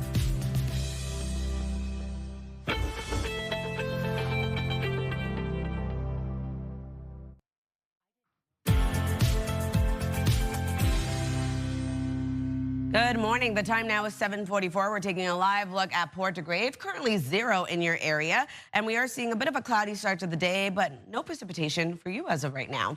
As of right now, though, we are seeing a bit cooler temperatures for parts of the region. Not as cold as we saw yesterday, though. As of right now, -5 in Fredericton and in Charlottetown, as well as into Halifax early this morning. -9 into Sydney, -19 in Labrador City, and -1 starting off your day in St. John's in Newfoundland. We do have a snowfall warning in effect for much of Nova Scotia today until Thursday, as we expect around 15 to 20 centimeters of accumulation. A freezing drizzle advisory also in effect until Thursday morning, and same thing goes for parts of Labrador, but for tonight into Thursday. Here's a look at our forecast timeline. This clipper is moving across parts of the Maritime region as of right now. Keep this in mind when you are heading out on your commute, because this is kind of like that wet, heavy snow, and we could see some slick conditions on the roads. It will continue to spread across all 3 Maritime provinces into this evening, but we are seeing sunshine starting off your day for Cape Breton Island. Into the afternoon, mainly cloudy skies before this system makes its way over into the evening. Now, Newfoundland and Labrador are still dealing with a bit of mixed precipitation, light snowfall for Labrador. This system will slowly make its way over into Newfoundland and Labrador early into Thursday morning. So if you're wondering about snowfall totals, look at around 1 to 10 centimeters of accumulation, actually 1 to 15 now across New Brunswick, 1 to 10 Prince Edward Island, and looking at around 15 to 30 centimeters of accumulation for mainland Nova Scotia and into the eastern part of the province. 1 to 10 centimeters of accumulation as well expected across Labrador, and for Newfoundland looking at around 1 to 5. For today, we are looking at snow across New Brunswick. We'll transition over to flurries into the evening. Daytime highs will range from -3 to +1. And for Prince Edward Island, looking at periods of snow starting off later this morning, continuing across the island. Daytime highs between -2 to -1. Cape Breton, eastern mainland Nova Scotia, sunshine starting off your day, increasing cloudiness into the afternoon, snow arriving into the evening with highs between -1 to +2. For the rest of Nova Scotia, looking at periods of snow, transitioning over to heavier snow for mainland Nova Scotia into the evening with a high of 1 degree. For Labrador City, a high of -14 degrees today. A chance of flurries expected throughout your day with 2 degrees for St. John's, Newfoundland, looking at freezing drizzle throughout yours. So Thursday's forecast, pretty much the same, but we will start to see that snow clear out of parts of New Brunswick and southern Nova Scotia. Other than that, we still have mixed precipitation for parts of Cape Breton Island, across much of Newfoundland, and Labrador still dealing with that snowfall. Thursday night, much of the same is expected. Friday, we are going to see temperatures cool back down for our daytime highs, and we are going to see snowfall for Newfoundland, Labrador, and parts of Cape Breton Island, but clearing out into Friday afternoon. That's a look at weather forecast. We'll throw things over to Inglis. Welcome back to Ask the Experts. We're at English Jewelers headquarters in Truro, and today we're going to talk about Valentine's Day gifts that are enduring and truly last. And for that, we're joined again by Tracy Wells of English Jewelers. Thanks for letting us here, Tracy. Thanks for coming, Crystal. So today we're talking about Valentine's Day gifts. Yes, Valentine's Day is always special.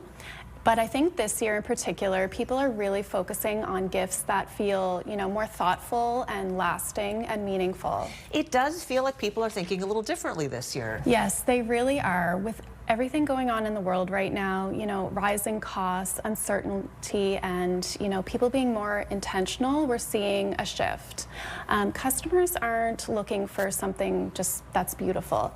They're looking for something that means something and something that lasts. Well, I can see that's where gold and diamonds come in. Exactly. Gold and diamonds have always been symbols of love and commitment, which makes them perfect for Valentine's Day. You know, gold is known for its strength and longevity. It's something that has held value over time and continues to be trusted across generations. Diamonds, on the other hand, represent permanence. They're chosen to mark life's most meaningful moments, you know, such as engagements, anniversaries, and other milestones. So together, they create a gift that's, you know, both emotional and enduring. So it is more than just romance. Absolutely. A diamond ring or a gold necklace isn't just a Valentine's gift. It becomes part of someone's story. It's something that they can wear every day, cherish for years, and eventually pass down.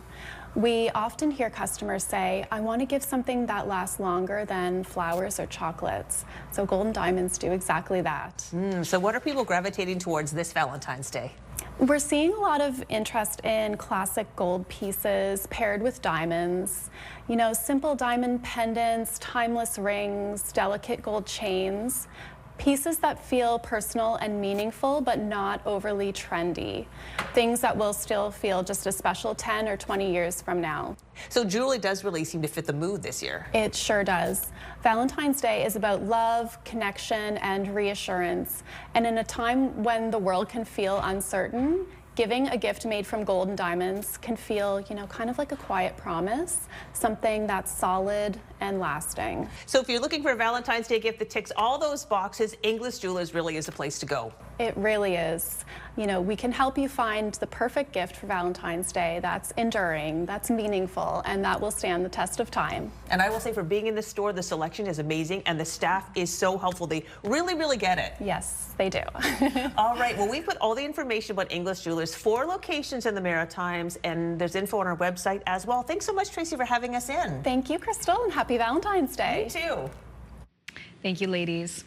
Well, if you're like most people, you've probably online for health information, but actual doctors are sounding the alarm, especially when it comes to artificial intelligence. And as CTV's Hafsa Arif reports, that AI advice may be causing more harm than good. More details in your health. It's the late night symptom spiral, but now instead of Google or WebMD, many Canadians type their concerns into artificial intelligence platforms. People are turning to AI as they are not able to get into their family physician, primary care provider. So they want information, they want it quickly, they want it at their convenience. According to the data from Abacus, nearly 7 in 10 Canadians say false health information online has made them skeptical of what they read. The survey found people who followed medical advice from AI platforms experience 5 times more side effects than those who don't. So the downstream effect is that they do not have the correct diagnosis or correct treatment, and then at some point we'll clarify that with their family physician. More what I see is patients who are using those tools and want to have a conversation about it, which I think is really valuable and important. So I less think it's about patients being adamant or vehement, and more that patients have significant concerns and want to make sure that they're addressed. Healthcare providers say not all AI is problematic. If used properly, it can provide great benefit. Nova Scotia recently launched an AI assistant for health-related concerns. An AI tool in Your Health NS called Nova, and it's essentially a large language model that's grounded in Nova Scotia content. So it's exclusively accessing Nova Scotia relevant and Nova Scotia approved information. Hafsa Arif, CTV News.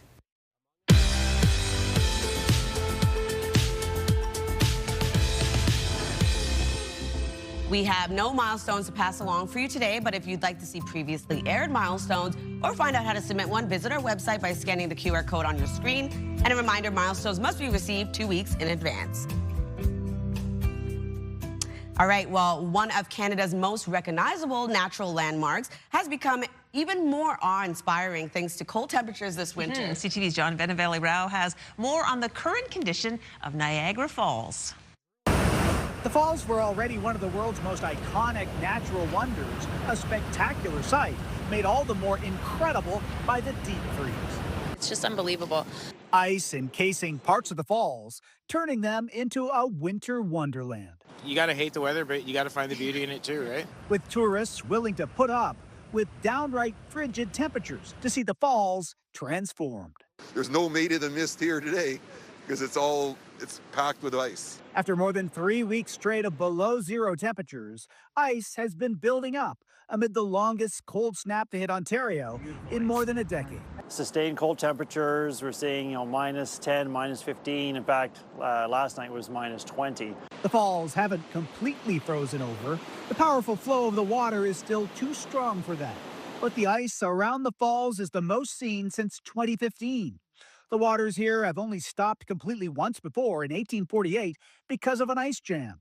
But other severe winters have seen partial freezes, where people have even ventured out onto the ice. To imagine all that water freezing is just how cold the temperatures have been. Shows you how cold it is. And it's been so cold this winter, the Great Lakes are now more than half frozen over, with Lake Erie a whopping 95% ice covered, and it could freeze over for the first time in 3 decades.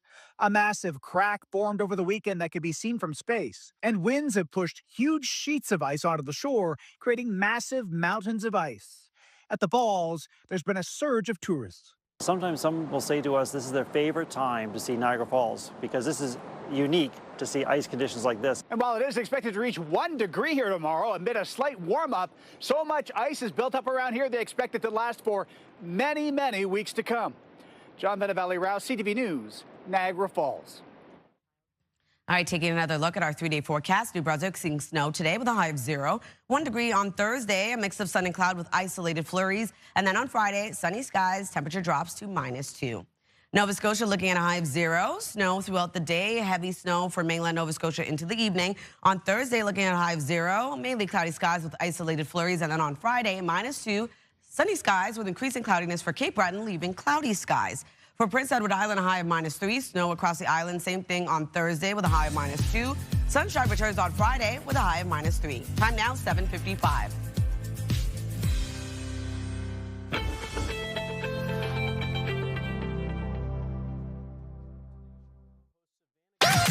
The #1 morning show in Halifax. Turk, Megan, and Amateur Alex. And home to the biggest artists. Halifax's #1 hit music station. 101.3 Virgin Radio.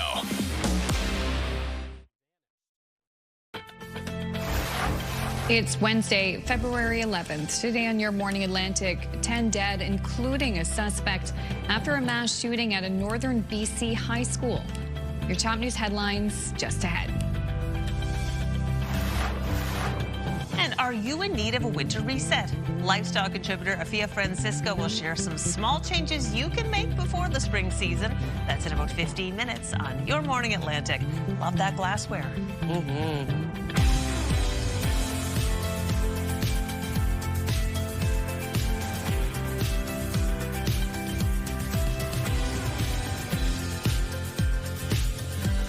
Hey, good morning, Atlantic, Canada.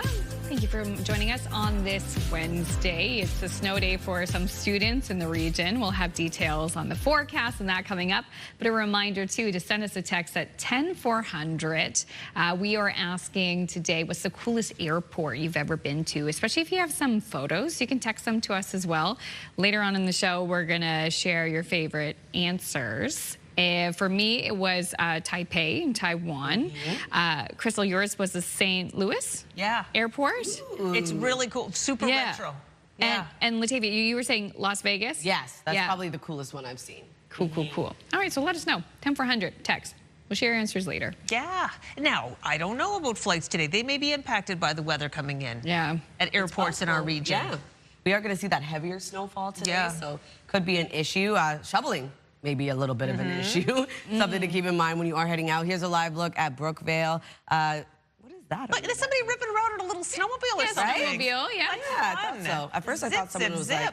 And then this person is just walking. Taking a little walk. Showing different ways you can get around another person is walking. They don't even know we're watching. Right? We're watching you.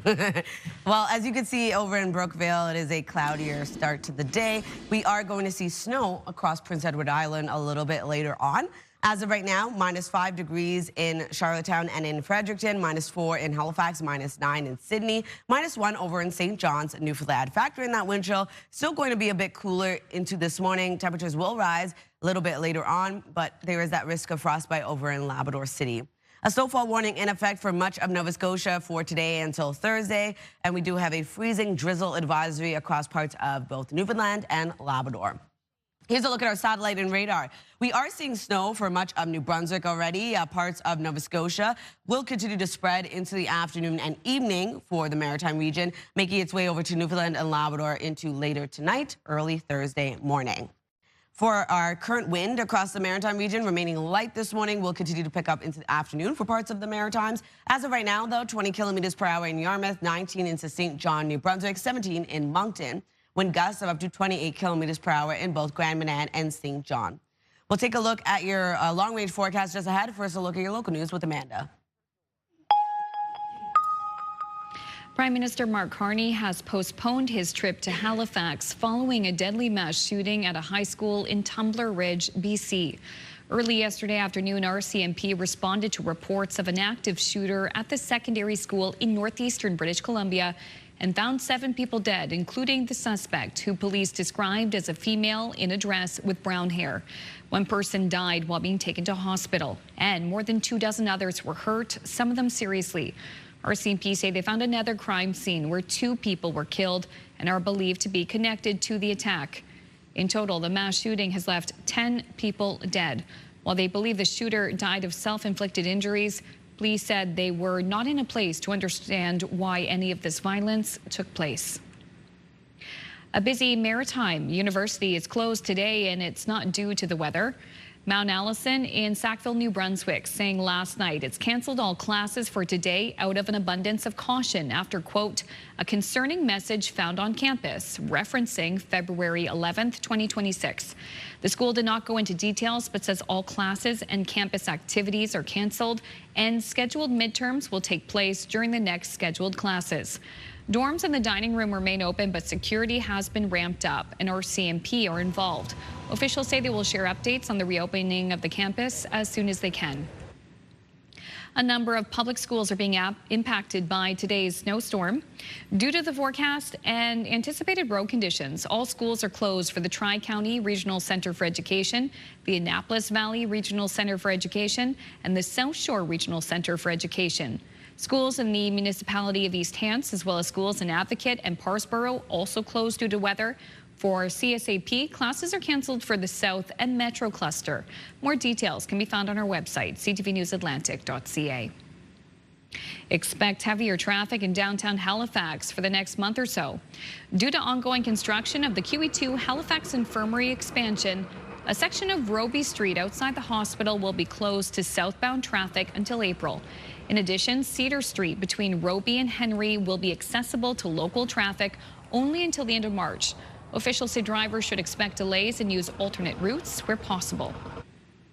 New Brunswick is Canada's only official bilingual province, but the ability of Francophones in New Brunswick to get services in French continues to be a problem. CTV's Nick Moore reports. eVisit NB. New Brunswick's Commissioner of Official Languages says Francophone users of virtual health care, such as the outgoing eVisit NB, have to wait longer for care when compared to an Anglophone patient. How did I know that eVisit was going to be the hot topic? And we still have complaints that there's delayed service. So, you know, I sort of have the luxury of saying, it's on you, Department of Health, to make sure that this works, but it really is. Commissioner Shirley McLean says another app, My Health NB, which connects patients to their own health information, is still not meeting requirements under the Official Languages Act. All the recommendations that we've made with respect to complaints pursuant to eVisit and My Health NB haven't been adopted. So my question would be back to the department. What have they been doing to work with eVisit NB to resolve these issues that they stated previously had been resolved? In a statement late today, the provincial government says more work has to be done and that a review of the Official Languages Act before the end of the year would help. Nick Moore, CTV News, Fredericton. Thank you, Nick. Finally, here's a very unique scene caught on camera in Colorado. It speaks for itself, doesn't it? Police cameras spotted this man on his unicycle juggling flaming clubs in broad daylight, hoping for a little cash from drivers stopped at the intersection.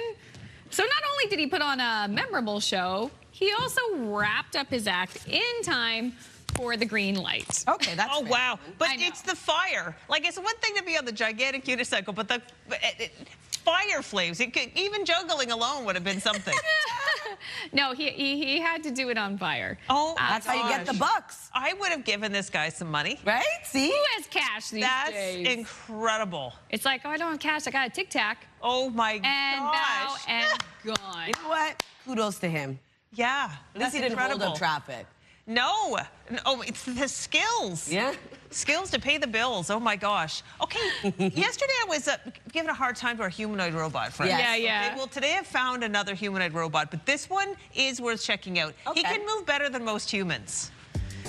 This is Boston Dynamics Atlas robot, moving, grooving, dancing, even doing cartwheels. Check this out. Whoa. This is a robot. This is not AI. This is the actual robot made by Boston Dynamics. Wild. Right, I know, it looks like it's not real.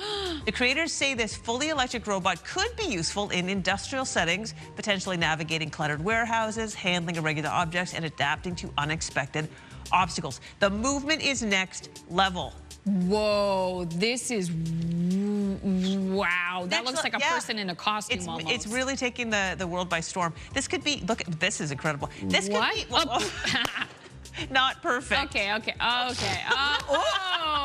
Not perfect, but dang impressive. They're like, every time they fall, it costs us. Exactly. A little fix. You know, humans don't need to feel bad because that is a robot. It is. You can't do it. It's okay. It's like my dad and his remote control airplanes. Oh my gosh, he spends like 4 weeks making this airplane, then he flies it. Wah, wah. Oh. Oh boy. Oh, I bet he has fun making them. He does. Yeah. He does. Sometimes you can repair them. Sometimes you can. Yeah. Lesson in life. Yeah. All right, still have this half hour. We'll have a look at your national news headlines. And Latavia has the latest details on the snow on this Wednesday. Here's a live look at Pugwash, Nova Scotia. The forecast is right after this.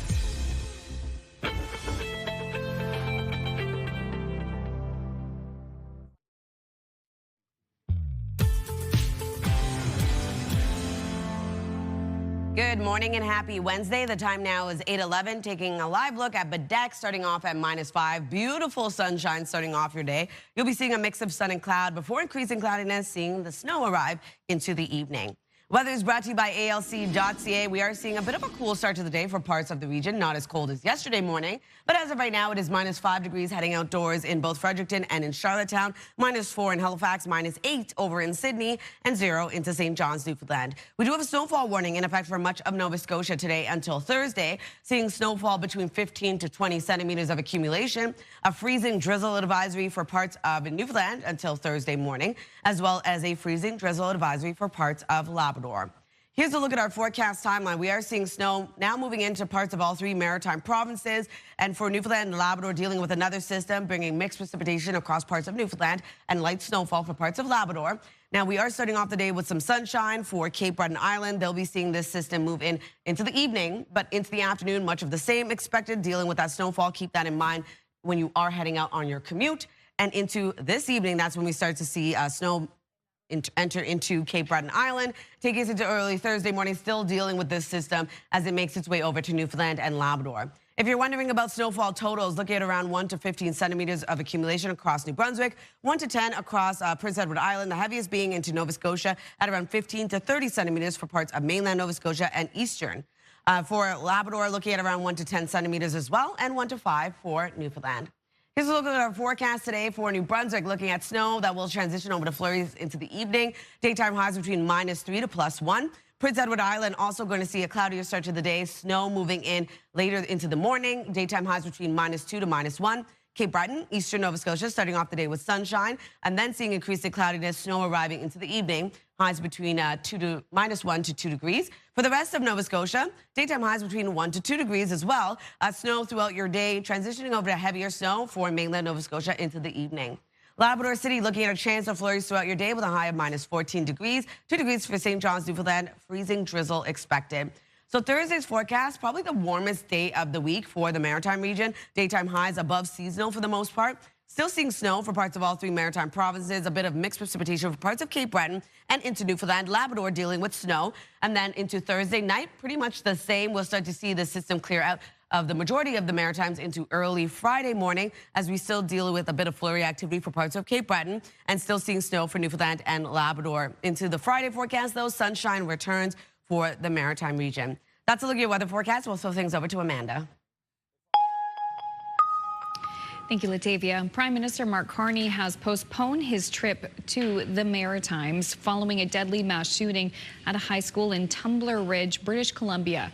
Early yesterday afternoon, RCMP responded to reports of an active shooter at the secondary school in northeastern BC and found 7 people dead, including the suspect, who police described as a female in a dress with brown hair. 1 person died while being taken to hospital, and more than 24 others were hurt, some of them seriously. RCMP say they found another crime scene where 2 people were killed and are believed to be connected to the attack. In total, the mass shooting has left 10 people dead. While they believe the shooter died of self-inflicted injuries, police said they were not in a place to understand why any of this violence took place. And in a statement last night, Carney said he is devastated by the horrific shootings in Tumbler Ridge and joins Canadians in grieving with those whose lives have been changed irreversibly. Carney was scheduled to fly to Halifax today to announce his government's long-awaited defense industrial strategy before flying on to Germany to attend the Munich Security Conference. Carney said he has connected with BC Premier David Eby and that Canada's public safety minister is coordinating the federal response and support. South of the border, a man has been detained for questioning in the disappearance of Nancy Guthrie. She is the elderly mother of NBC News anchor Savannah Guthrie. The news comes as the FBI released images of a potential subject in the investigation. CTV's Joy Malvin has more. They are haunting images, the face of a masked armed intruder trying to cover up Nancy Guthrie's doorbell camera. The person wears a ski mask and black gloves, carries a backpack, tools, and a gun in the front of his belt. FBI Director Kash Patel says the images show an armed individual appearing to have tampered with the camera at Nancy Guthrie's front door the morning of her disappearance. The Guthrie family says they don't know who this person is, but on Instagram, Savannah Guthrie posted, "Someone out there recognizes this person." Of her mother, she says, "We believe she's still out there. Bring her home." Pleading for the public's help, police hope the doorbell images will lead to a break in the case. The Nest camera was taken, but police say Google software engineers were able to recover these images, even though it reportedly wasn't connected to the cloud. Between the data getting to the server and the camera, there's stops in between, and there's going to be pieces of that data possibly that could be recovered. And from what it appears here, that's exactly what the FBI did. The family has gone from hopeful to desperate, pleading for their 84-year-old mother's return. We are at an hour of desperation, and we need your help. Ransom notes were sent to media outlets demanding $6 million in cryptocurrency. But as deadlines passed, many question if the notes were even real. The images of a possible suspect is the biggest clue yet in a case that has gripped America. The FBI offering a $50,000 reward for information leading to Nancy Guthrie's recovery. CTV's Joy Malvin reporting in Washington. That is a look at your international and national news headlines. A quick break. We'll be right back. After this, please stay with us.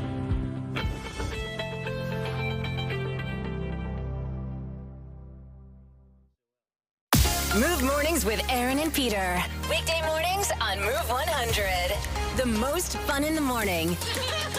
And home of the $1,000 minute. Only on Move 100 Halifax. Welcome back. It's 8:21. Now, by February, winter fatigue can really set in, bringing with it low energy, dull skin, and motivation at an all-time low.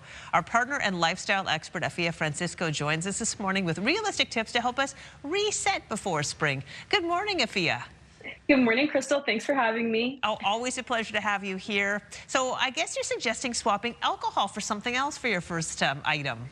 Yeah, you know what? We just saw that weather forecast. It's difficult. We don't need to add to that like mental fog and depletion of energy. So enter Seedlip. This is Grove 42, and this is a non-alcoholic spirit, which makes some beautiful cocktails. It's really citrus forward. So there's ingredients like Mediterranean orange and mandarin, ginger, lemongrass. So you can tell from those ingredients, the sounds of them. It's just a really bright nice, drinkable option.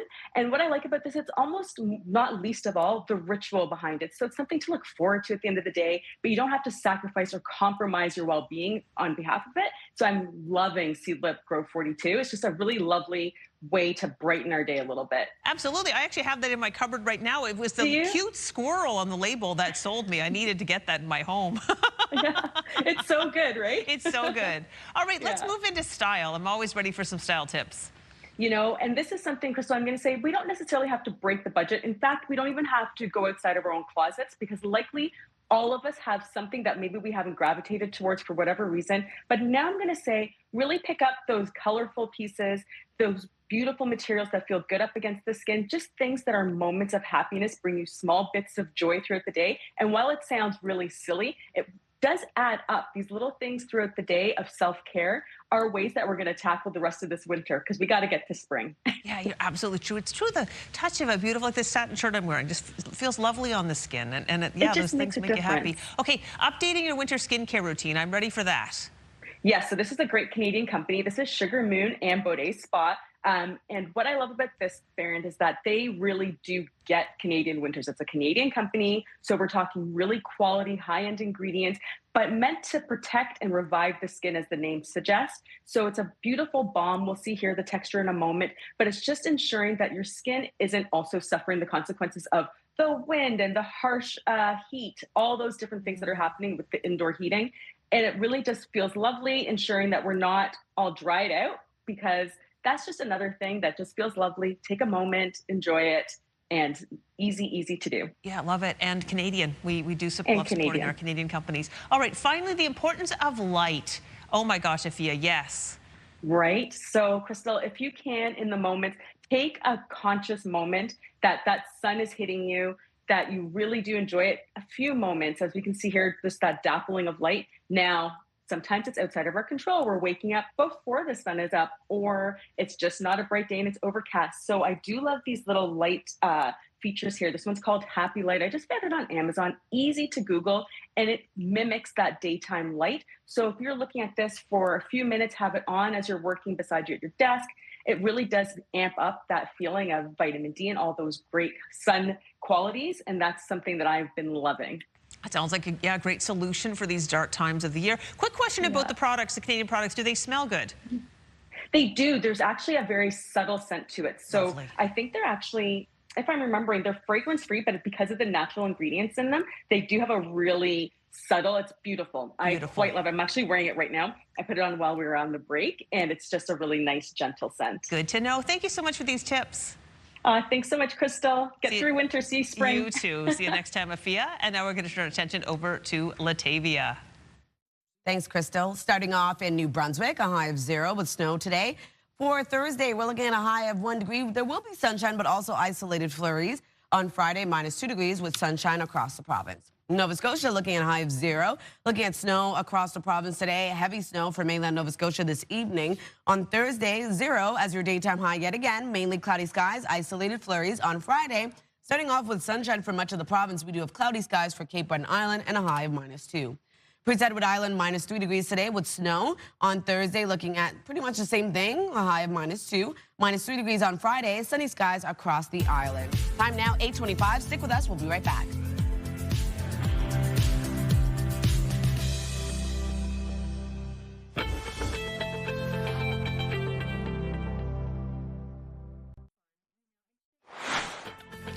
Still ahead this morning, the Halifax wedding party. We'll get details on an upcoming event with all the fanfare of a traditional African wedding. That's coming up here in our last 30 minutes of Your Morning Atlantic.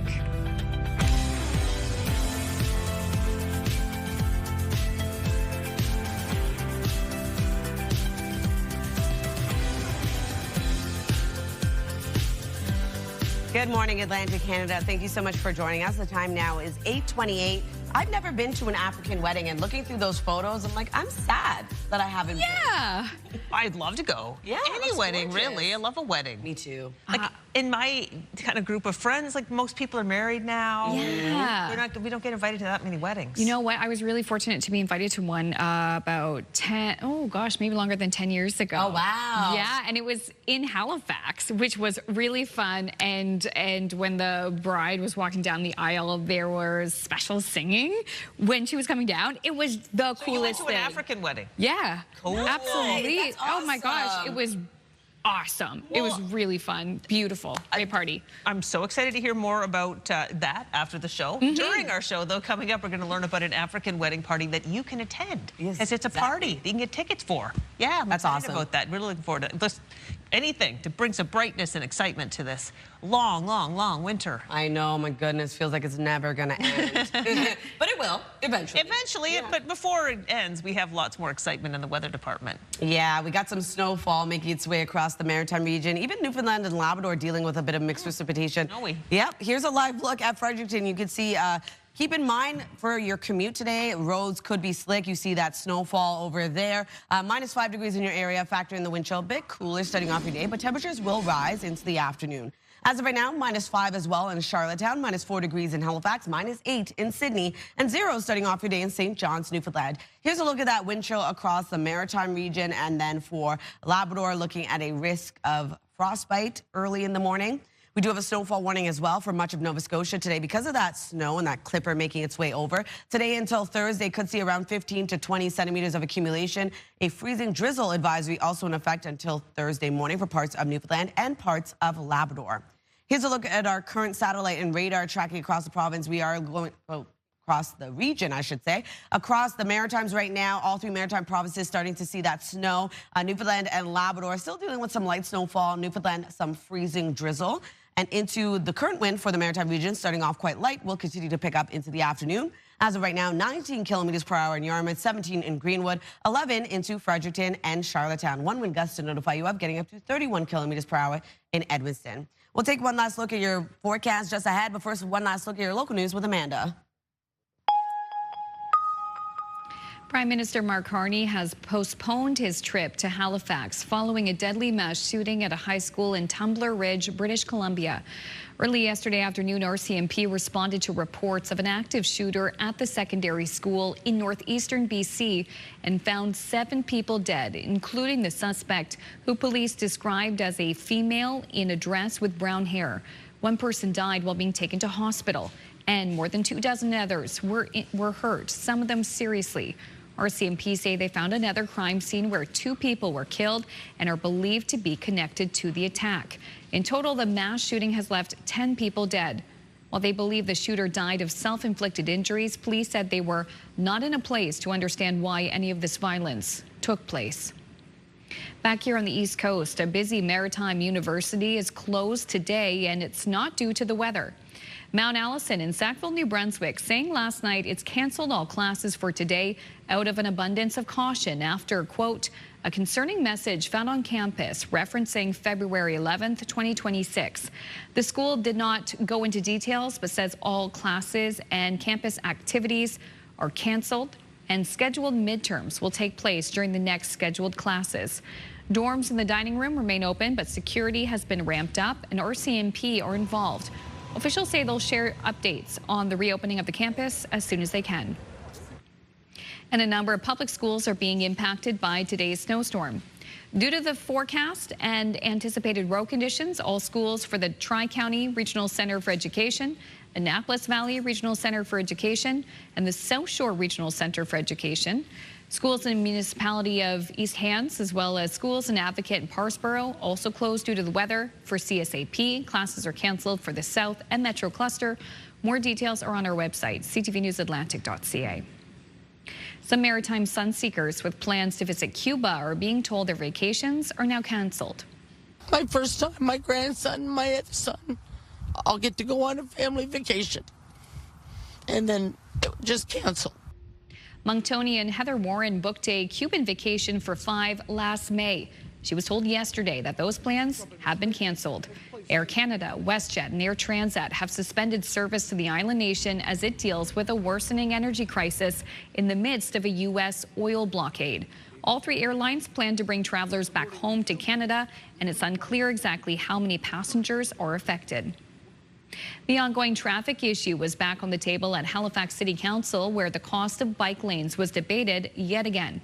The latest issue has become a bit of a quandary for Council. 31 of 53 kilometers of the city's bike network is complete at a total cost of $85 million, with $66 million yet to be done. That's why Halifax's mayor wants a review of cheaper options below the AAA standard that's already in place. We all want a transportation network that works for everyone, but during an affordability crisis, we cannot demand that taxpayers pay for the most expensive solutions. The reason we adopted a AAA, all ages and abilities network, is because it is safe. It separates people on those arterials and collectors from traffic. In the end, Council voted to direct staff to explore options outside of the AAA standard. Finally, Ralph Lauren took his celebrity guests on an adventure to the English countryside for his fall 2026 runway show.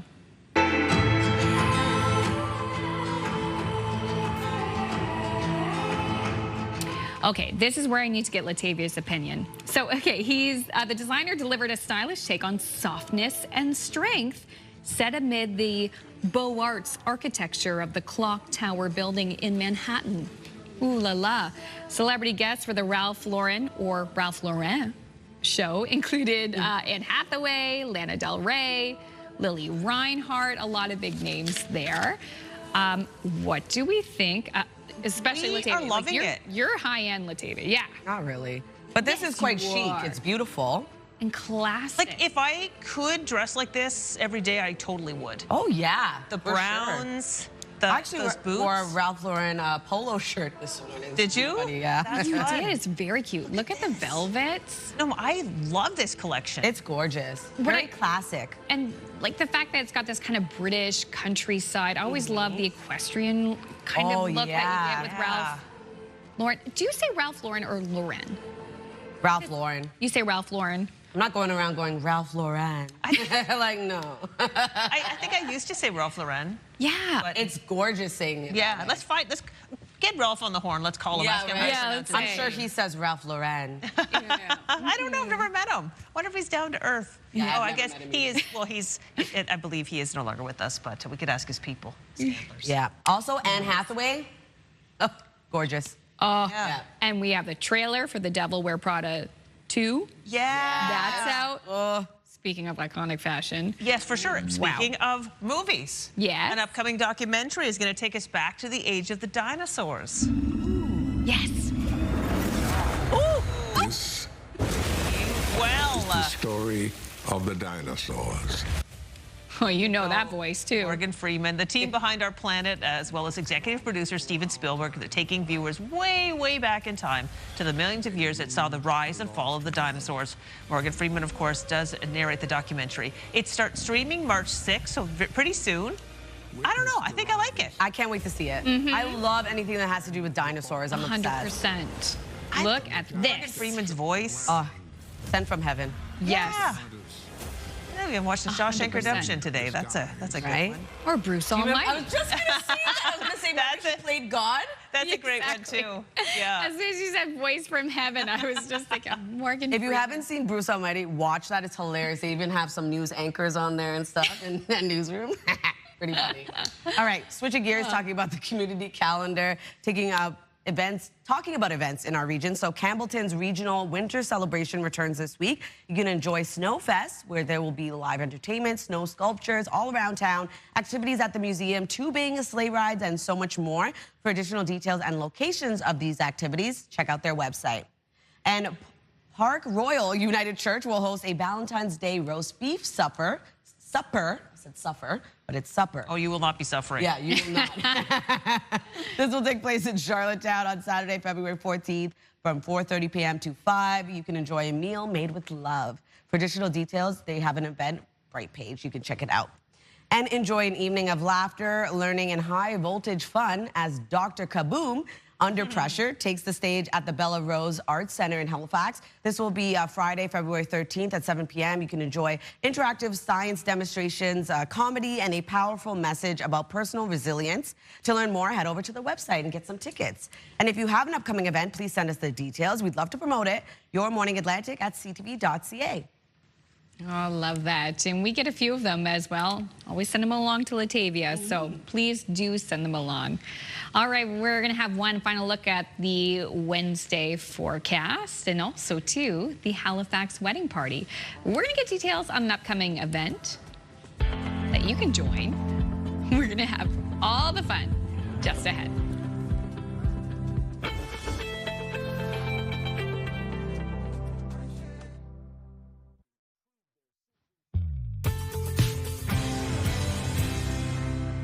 Welcome back. The time now is 8:42. We're taking a live look at Sambro. Starting off at 0 this morning, we are seeing periods of snow already starting off your day. Something to keep in mind when you are heading out on your morning commute. We are seeing snow track across the region today. This clipper is going to be fast moving as it ramps up this morning into the afternoon. As of right now, it is -5 degrees heading outdoors in Fredericton as well as into Charlottetown, -4 in Halifax, -8 degrees early this morning in Sydney, -19 starting off your day in Labrador City, and 0 into St. John's, Newfoundland. Over to the snowfall warning in effect for much of Nova Scotia. This is for today until Thursday. Expecting snowfall at around 15 to 20 centimeters of accumulation. We have a freezing drizzle advisory for parts of Newfoundland until Thursday morning, as well as into parts of Labrador. Looking at a freezing drizzle advisory for tonight into Thursday. Here's a look at that clipper currently moving across parts of all 3 maritime provinces. Starting off the day early this morning with sunshine across Cape Breton Island. And then for Labrador, looking at some light snowfall. Newfoundland looking at a bit of mixed precipitation this morning. Into the afternoon, much of the same is expected. This system will not make its way over to Cape Breton until this evening. And that will take us into early tomorrow morning. Another warmer day ahead expected on Thursday, dealing with snowfall until it begins to slowly move out and make its way over to Newfoundland and Labrador. If you're wondering about snowfall totals, at around 1 to 15 centimeters of accumulation across New Brunswick, 1 to 10 centimeters for Prince Edward Island, and the heaviest being into mainland Nova Scotia, eastern Nova Scotia, at around 15 to 30 centimeters. For Labrador, today looking at around 1 to 10 centimeters of accumulation and 1 to 5 for Newfoundland. So for New Brunswick today, starting off the day with sunshine, transitioning over to flurries. Snow, actually, not sunshine today, sorry. And into the evening, we are going to see the flurry activity and daytime highs between -3 to +1. For Prince Edward Island, -2 to -1 today. Looking at snow throughout your day as well. Pretty light wind. For Cape Breton, eastern Nova Scotia, that's where you'll be seeing the sunshine. Looking at a mix of sun and cloud. Increasing cloudiness into the afternoon, leaving mainly cloudy skies. Seeing snow arrive into the evening with highs between -1 to 2 degrees. For the rest of Nova Scotia, looking at periods of snow throughout your day, becoming a bit heavier into the evening for mainland Nova Scotia with daytime highs between 1 to 2 degrees. For Labrador City, a chance of flurries throughout your day with a high of -14, 2 degrees into St. John's, Newfoundland, looking at freezing drizzle. Thursday's forecast, still seeing mixed precipitation for Newfoundland and also into parts of Cape Breton Island, dealing with some lighter snowfall, looking at a chance of flurries, and also for Labrador, that snowfall still persisting. Thursday night, much of the same expected, but into Friday, sunshine returns into the forecast, and we'll start to see that snowfall move out of the maritime region, still looming into parts of Newfoundland and Labrador, Crystal. All right, thanks, Latavia. It's 8:45. Now, the Halifax wedding party is an incredible event capturing the spirit of African celebrations, music, and dance woven throughout an unforgettable night on Saturday, April 18th. Kathy Akunkuni is the director of the event who decided to host this mock wedding to spotlight top vendors within our region, all while displaying the beauty of African weddings and providing a memorable guest experience. So to learn more, we welcome Kathy. Thanks for coming in today, Kathy. Thank you so much for having me. I cannot wait to hear about this event. I can't think of a better idea. Tell us exactly what's going to happen at this wedding. So we had it last year, and then there was so much demand that we said we'll go for it again this year. It's going to be, think about culture, food, music, Afrocentric, very elevated experience. There's going to be like a new one that we're introducing is a marketplace, so you can pick small accessories from local vendors. There's going to be a surprise this year, and it's going to be a proposal. Whoa. It's going to be a proposal in front of hopefully 500 ticket holders that we're planning for. Oh my gosh, I hope that the person says yes. Well, this is wonderful. These are images from the past events. It does look like an elevated evening. Now, you are planning this event because you wanted to bring the joy of an African wedding to our region. What's it like to go to an African wedding? Oh, it's like fashion, music. It's like very immersive. You just forget everything and you just like, you know, a lot of dance, it's just very joyful. Very joyful. It does look very joyful. Everybody's having a great time. The dancing's incredible. Is this the bride in the pink, or who is this in the pink? Yes, that's the mock bride. Yes. Oh my goodness, the mock bride. So in an African wedding, you don't necessarily have to wear white for the bride. No, they were very colorful. Yeah, very colorful traditional outfits. Yeah. So this is an incredible, colorful celebration. It's a full wedding. So there's the mock actual ceremony. Yes. And then there's a feast. That is not mock. It's very real. The only thing that's mock is the, you know, the traditional. Yeah. Everything else is real. The food is real. The ambiance is real. Yeah, the dance and everything. We even have a after party where, you know, like you have the glow accessories, the light turns down, and it's like, you know, a lot of the younger folks like that a lot. Yeah, even not the younger folks. I love that stuff. And you have all these Afrocentric DJs lined up. Absolutely. Oh my gosh, that sounds like a party and a half. So this is the wedding party. Yes, that was what we had. Glorious, glorious fashions. If I want to be a guest at this event, how do people dress to be appropriate for this? We said come as whatever you have. Come whatever you have, we're fine. Just dress nice, you know, like just dress nice. Some people did reach out and they wanted to do something more Afrocentric.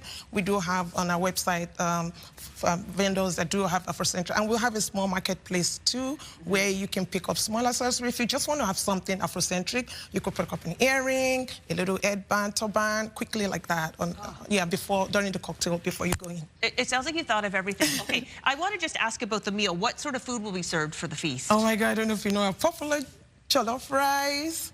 So we have those. We have what we call swallow with vegetable, and we do have like vegetarian options. So we have a lot of chicken, fish, beef, like everything. It looks like a great feast. I checked out the website, which is super detailed, explains everything, all the different ticket options, and it did say that the portions would be hearty for the meal, and so that got my attention because I love to eat. It is. We're doing some home style, you know, so like the VIP, they get bowls of different options. So, you know, like we'll be filling the bowls and all night long. Okay, perfect. Okay, but that's a quick thing to mention for our viewers. There are general admission tickets, and then there's a VIP ticket option. What is special about the VIP option? The VIP is you get to sit front and center, like you're very close to the whole thing, right? Yeah. 500 people in the room, so you get to be very close to them. And then you get, so the general entry, they do buffet line, but if you're VIP or VVIP, you get to have your meals brought to you, and it's not just like a plated meal.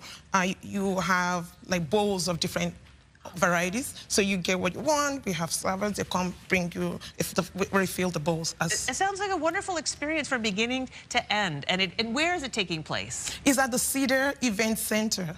Okay. In Halifax. That's in Clayton Park Drive in Halifax, if you're familiar with the area. It's a beautiful big... It is huge, 500. Yeah. Well, Kathy, it sounds like an amazing event. I think the only advice I'd give to our viewers is get your tickets fast, because last year, as soon as you put the word out, it sold out right away. Yeah, we had 350 sold out. We have 50 on the waiting list. We couldn't get them tickets, so yeah. Okay, all right.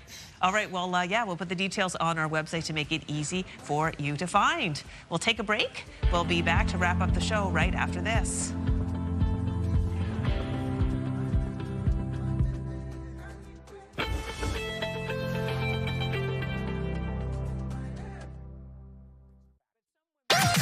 #1 morning show in Halifax. Turk, Megan, and Amateur Alex. And home to the biggest artists.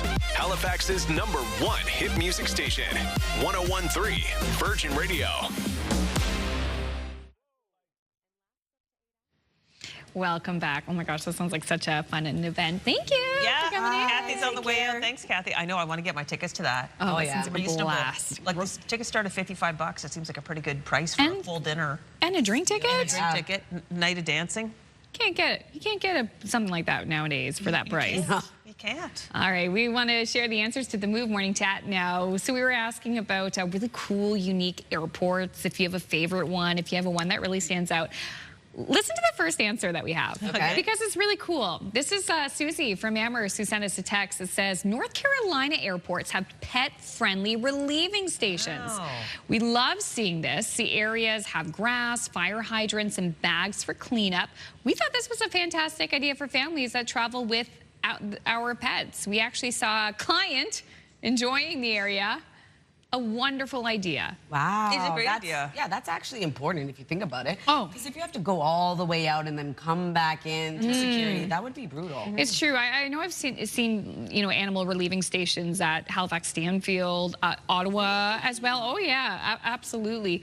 But to have quite a few and to be so accessible, and of course fake fire hydrants. I mean, they have real fire hydrants at the airport, but not for those clients. Clients. I love that. Okay, next up, we have this text from Donna from St. John. Coolest airport for me was Las Vegas.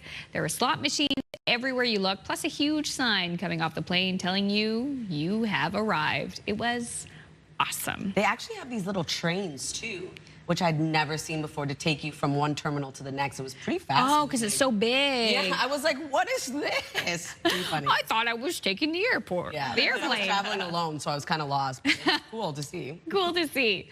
And finally, LJ from Middleton, LaGuardia in New York. It wasn't so much cool, but more shocking to a rural Nova Scotian. Large area to cover between gates in a very short time. Hopefully a major flight there too, LJ. Oh my gosh, it can be a little nerve-wracking when you land in an airport you've never been in before and you really have to run. Yeah. Too. Absolutely. I feel it overwhelming to travel at Pearson Airport. Oh, Pearson. Oh, yeah. In Toronto. So long. Yeah. I remember I had a connecting flight my last trip when I was going to see the Backstreet Boys. And I was like, it was like 6 of us almost late for that connecting flight because it was so up and down. And then we had to get the guy in security to drive us and going slow and... Yeah. Oh, in the little cart where they're like, beep, beep, get my way. Yeah, I'm like, can this go faster? No. Step on it. We're going as fast as we can. Oh, yeah. I actually love pretty much all airports. They're fun. I was listening to you say that. Yeah, I really do. The Terminal 2 in Toronto, I guess that's the Air Canada terminal. There's an amazing, the Thai Express, I think it's called, that's in there. It's delicious. Like my husband and I purposely will eat. You get the food even if we're not hungry, like to eat later, like we love it. And there's good shopping in there. And for one glorious time I went there, they had this sleeping pod that was for one person, and you got to lay in it, and it made these white noise sounds, and you were allowed to sleep in there for like 30 minutes at a time. I've seen that before. It really worked. That's smart. It really worked. I have spent many a time sleeping on the chairs waiting for my Totally. flight. It was free, and I was the only person who was interested in using it. Yeah. Really? Yeah, I know. God, that's super cool. It was a few years ago, but yeah. Airports are fun too. They really are, especially exciting because you're going somewhere, right? Yeah. Unless you're doing that McAllister run. Yeah. Like Home Alone, right? Well, if you're going on a trip, we want to know about it. Send us pictures. Yes. 10400 or email us, because we love to live vicariously through you. It's true. And speaking of travel, tomorrow on the show, we hope you join us because we're going to be highlighting the author of an Eastern Shore travel book for the Eastern Shore of Nova Scotia. It's a family, and they highlight like really cool pockets you might not have thought of or been to. I love finding hidden gems in my own backyard. Yeah. I really do. So much to see. Plus, latest research when it comes to infant nutrition, good information for new parents or grandparents and guardians. Plus, Rob Hewish from Dalhousie University will be here to talk about the latest regarding Cuba and the travel restrictions and the issue with getting gas and diesel. We're getting the big hook out. They need us to go, but we will see you 6 o'clock a.m. tomorrow morning for the Thursday edition of the show.